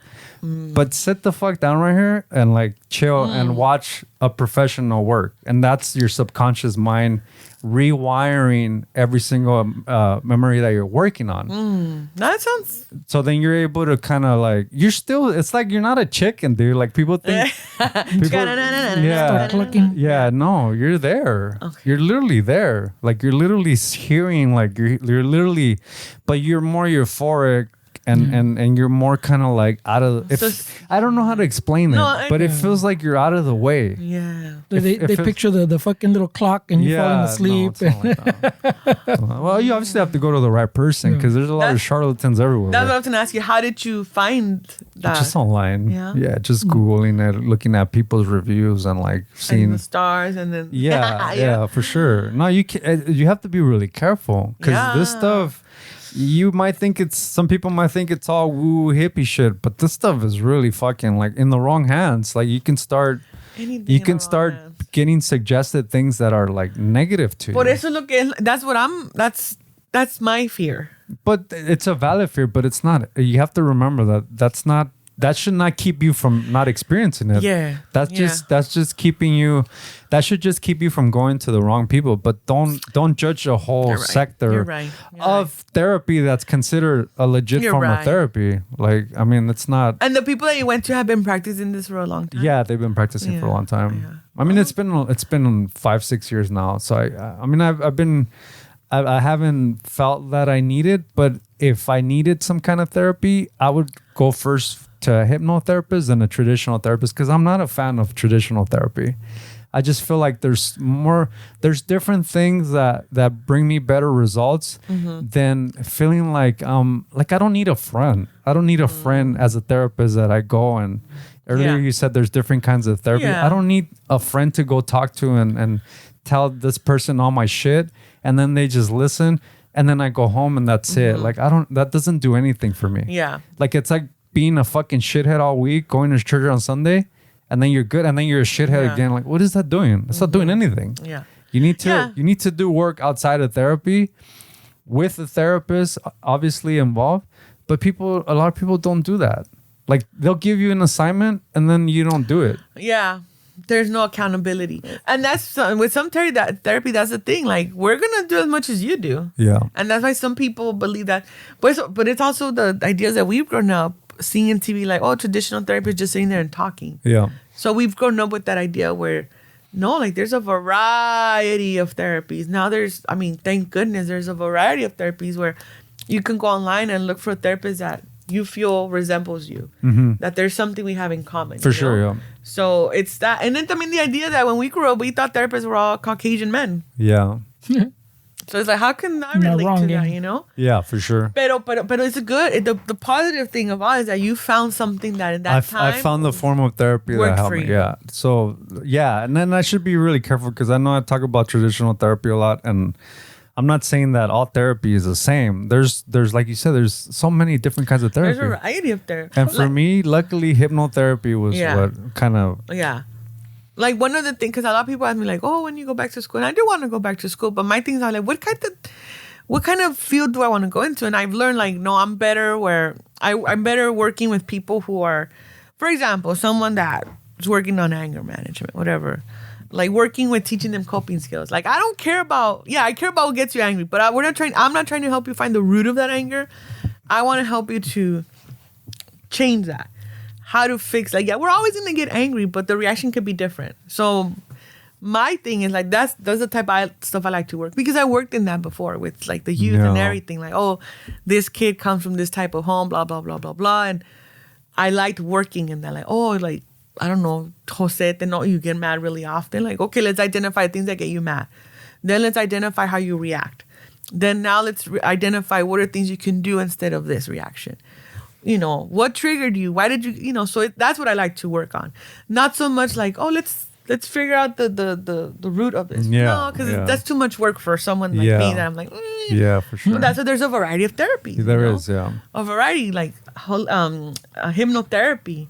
For some people, it can go even deeper and deeper and deeper and deeper and deeper. Yeah. You know, for you in that moment, it worked. It worked. But it sounds Thankfully, it worked. Because I feel like a lot of us, and me included, not anymore so much, but I would feel like I'm broken. Like I'm that, there's no solution for me. That's how I would feel. There's not. I feel the same. Nah, but before it was like that. Like, there's nothing that can help me. Like, that's it. I'm this person, and I feel like a lot of people feel like that. Like they're that person that nothing's gonna help me, but something is gonna help you. You just have to find it. Like, and that's the hard part, right? Yeah. Finding it. How do you fucking start? I feel like by talking about it, it's a good start. Yeah. Because, I mean, there's an old saying that when the student is ready, the teacher appears. And I feel like that's really important.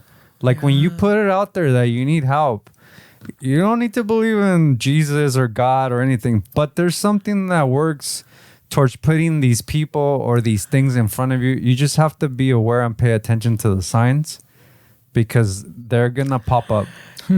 And a lot of time we are not aware because we're so stuck in whatever emotion we're going through. When you buy a car, you don't see that car anywhere. When you buy that car, all of a sudden, because that's what you're focused on. It's everywhere. It's everywhere. Everybody has it. And that's the same when like you're looking at negative things and that's all that you're gonna see. Just right now, this conversation that I'm like, oh shit, like I think I'm the only one going through it. And you're like, no, we're all going through it. It's like, oh my God, we are all going through it. When it's put out there like this and you're having these conversations with your friends and your family, it's like, oh shit, we're all going through this. Dude, we're all, I mean, this but we won't know this. The thing is that this guy doesn't really say a lot of the things he's feeling, but I can guarantee you that he's right on it too. and people listening. I mean, I just feel like it's important to know, like, we are going through something. Yeah, and we're going to keep going through shit. And we are, for sure. And why wouldn't you? Yeah, that's what makes life fun. The reactions might be different because we've learned, like, oh, that shit didn't work for me back then. Maybe now it's like, yeah, shit happens, you know? Yeah. And there's people that will take that attitude. Yeah. You know, there's people que, como tú dices, like, this is how I am, but it's not affecting anybody's life. It's not affecting my life. Granted, maybe I could do some things here and there, but hey, man, at least I'm going to see my fucking homie with the fucking headlight, you know? You know, I'm still doing something good. At least I'm not like him. Yeah. O sea, porque there's people like, if nothing is happening in my life that is impacting anything, then, you know, I'm okay. But those are the same people that are like, yeah, I'm okay, fucking not bugging me away, but then they fucking complain about all kinds of other shit. Yeah. And you're like, well, what about it? That is not affecting all that other shit you're talking about. Yeah. Like, no, es que no pasa nada, but people don't like to connect it to like Esteban was saying earlier, like what if this thing is affecting this other thing and you don't even realize it's all one giant loop. Yeah, because some of us are not ready for that, you know? Yeah. We don't want to be held responsible for our own shit. That's a problem for future Noelia, eh? No. Nah. Let's talk about now. No, but it's, you know... But it's good to know what you were saying. You point out a lot of good things, Esteban. Well, you do too, everybody. I mean, I feel like it's the important part is just that everybody knows that we're all going through shit, man. Like, you are not alone. No, you're not alone. We're all miserable. Trying to figure it out still, you know? Don't believe Instagram, eh? Don't believe the hype. That's always how I think. Like, don't believe the hype. Don't believe the TikToks, eh? Don't believe the hype. Because you could have all the millions in the world and still be miserable. For sure. And that's why a lot of people with money are, they won't, I don't want to, but some of them won't find happiness. No, of course not. They're attributing happiness to money. I'll take that challenge, though. I would too. They say, like, you know. Si me quieren dar lana, I'll take the challenge. I'll take the money. I'll try to find my happiness out in fucking Italy or, I don't know, somewhere in Lake Como or whatever, on George Clooney. Yeah, you know, take a 2-week trip. I'll try to find my happiness in a yacht somewhere, you know. I'll take the challenge. Well, I think the pursuit of it is what keeps you, like, from facing your problems. Yeah. Like, it stems back to what you're saying. Like, I'm not ready for that yet. I feel like musicians, people that start businesses, we put those problems on a shelf. Like, let's say for me, for example, playing guitar growing up, what I needed to deal with was put on the shelf because this is helping me right now. So what happens with musicians is they'll use their talents, quote unquote talents, to kind of get out of their reality, and then they become really successful. But they use music to hide the real problem. And when this works out, you have all the money. At some point, you're gonna have to open that cabinet that you put fucking years ago, because this is no longer gonna do it for you. It's the same with rich people. Like, the pursuit of money, the real problems are put in the fucking shelf, and then they pursue money. But eventually you're gonna have to open that up. And when the money's there, when the fame's there, the guitar's not giving me satisfaction anymore. Playing music fucking sucks. I'm on drugs. What happened? Well, what happened is that this is what you use to cope with the shit that you were going through, and it's not a sustainable way of coping through it. I'm just only Metallica. Their documentary that they all went to therapy. That was a good one. Even the therapist was weird. He fell in love with the band, remember? Do you remember that? I remember. But it's like, but from that point, it's like, oh shit. I do like, oh shit, like these guys, all the money in the world, all the talent in the world, and it still didn't fix whatever's the underlying issue. You know? And in that point, like the I don't want to say the drug, but the guitar was the drug. It was the drug. Okay. Yeah. Because it was the what was keeping everything afloat and keeping me level headed and taking care of that emotion. But it was taking care of the emotion in the form of a distraction. Because all it's doing is distracting your mind from thinking of the shit that you need to figure out. This is like, oh, I'm figuring this out. There's no room in my brain to deal with my problems because this is distracting me from my real problem. And we do that with everything. Yeah. We do that fucking binge watching TV. We'll watch a show all day, and that keeps us, the things that we know we should be thinking about and working on, we put in the shelf because this show is keeping us occupied. And we do that for everything. It's like we just don't want to sit quietly with our fucking dark thoughts because they're scary and I don't want to deal with that shit. So let me distract myself with everything. Yeah. I've tried, I'm practicing that where, ¿cómo digo? Because I go to sleep with sounds. And one of the things that I read was like, oh, that has to do with this. I'm like, fuck, I knew it had to do with some fucking shit. Everything has to do with something. Pero now I'm consciously like shutting off the sound so I could just be there like quiet, like just quiet. The street sounds, just trying to appreciate the silence. And the silence is always something. When I go on a walk, I'll put my headphones on. But now because it's a safety issue, we're like, oh, fuck, someone's behind me, whatever. Yeah. But it's also is like, no, walk, be with your thoughts. Because I walk my dog, pues pa ella pa también, pero I use it for me too, where it's like, okay, it's the end of the day, take a breather, blah, blah, blah, blah. But then I started putting my headphones on and listening to podcasts or listening to shows. But I would get lost. And I was like, oh shit, I already walked for 30 minutes. And Whoa, don't be discouraging people from listening to No, I'm not saying. I'm saying I got lost in the sense that instead of using the walk as a breather to, I was distracted with what I was listening to, which is fine too. But that works better for me if I go to the gym. Yeah. Because I hate people and I'm just like, I'm going to put the shit on. I hate all of you. Yeah. But when I'm walking, I'm like, oh no. The purpose of these walks was for me to just be in that solitude of walking, breathing, connecting with the breathing, decompressing from the day. Whatever thoughts came up, I would just whatever. But now I'm like, I start using the headphones. I'm like, no, I got to go back to just not resorting to the headphones to escape things. Yeah. Because my thing was like, I'm still walking. I'm still getting my walk in and my dog's still getting her walk. But the intention with these walks, it's always been those. To use it as a decompressing thing. And now I'm not using it as that. That's cool. So it was like, awesome. I have to be aware of that. Because I was like, fuck, I'm listening to music to distract myself during the walk. Yeah. When I should be more focused. That's awesome. That you figured that out. So, por eso digo, like now at home, what do I do when I go home? The first thing is like turn on the TV or like so I could start distracting myself. But I'm like, no, don't turn on the TV. When I'm working from home, I leave the TV on too because I could feel the vibe. When it's 5 o'clock, I shut it off. And I will sit there for like 15 minutes just like. That's awesome, dude. Listen to the silence. As uncomfortable as it is, it's like just be here, just. Dude, that's awesome. It's hard. Yeah, for sure. It's hard. And now it's just like. En la noche también, especially en la noche, because it's like now everything's silent. Yeah. There's no cars, because where I live, I could hear the cars. Yeah. So when it's like it's no cars and it's just the cricket, it's like stay here, just stay here. That's fucking hard, dude. Even I'm like, don't have any thoughts, just practice staying with the quietness, and then eventually it'll become being able to process more. No, but it's that like learning to be in the quietness. Yeah. It's weird. It is weird. It's weird because then your own thoughts start going to some fucking places and you start having these conversations by yourself. I have those conversations. And then you're like, wait, did this really happen? Is it normal for me to talk to myself? Let me text somebody. No, bitch. Don't touch the phone yet. Yeah. So it's all that shit. So now the goal is to just be there in silence and not think about anything. That's cool. I like that. Because it's hard. It's like, oh, but you don't have to do it right now, youth. You gotta do it. This you got your whole life ahead of you. This is for the old folks that are trying to work on themselves still. Oh, world in your hand. You got the whole world. I mean, I have those conversations out loud too. And now ever since like my girl's been home, now that they work like half from home, like hybrid, every once in a while she's like, what'd you say? I go, what did I say? Did I say something?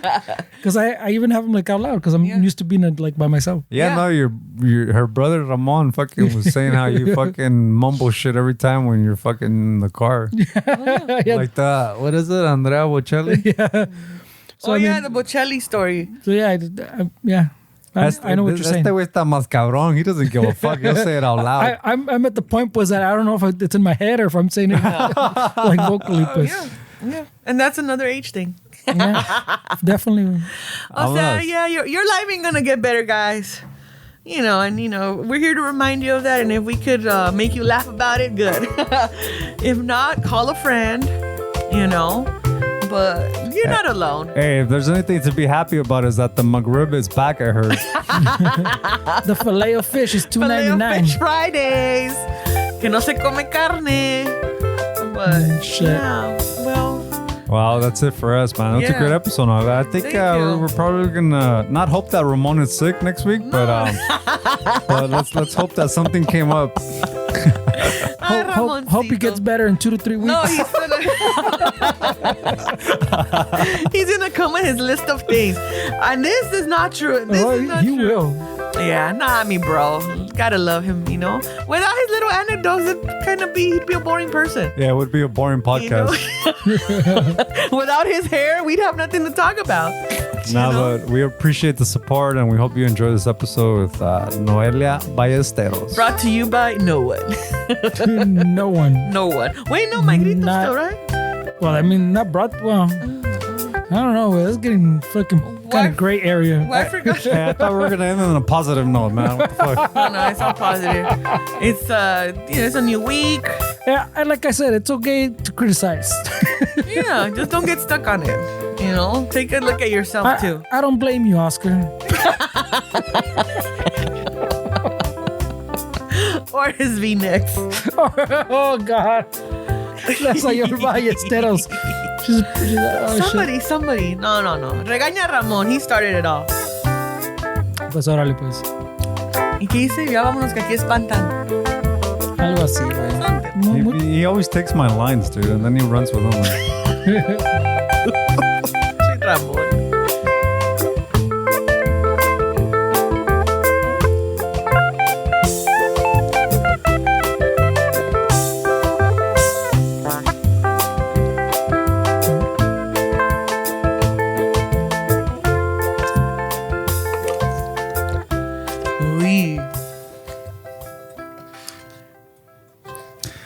That's You're not gonna say, "Ay, vámonos. vámonos que aquí espantan. Oh, shit. But mira, there's room spray. Vámonos que I'm not ready to discuss this. Shut up.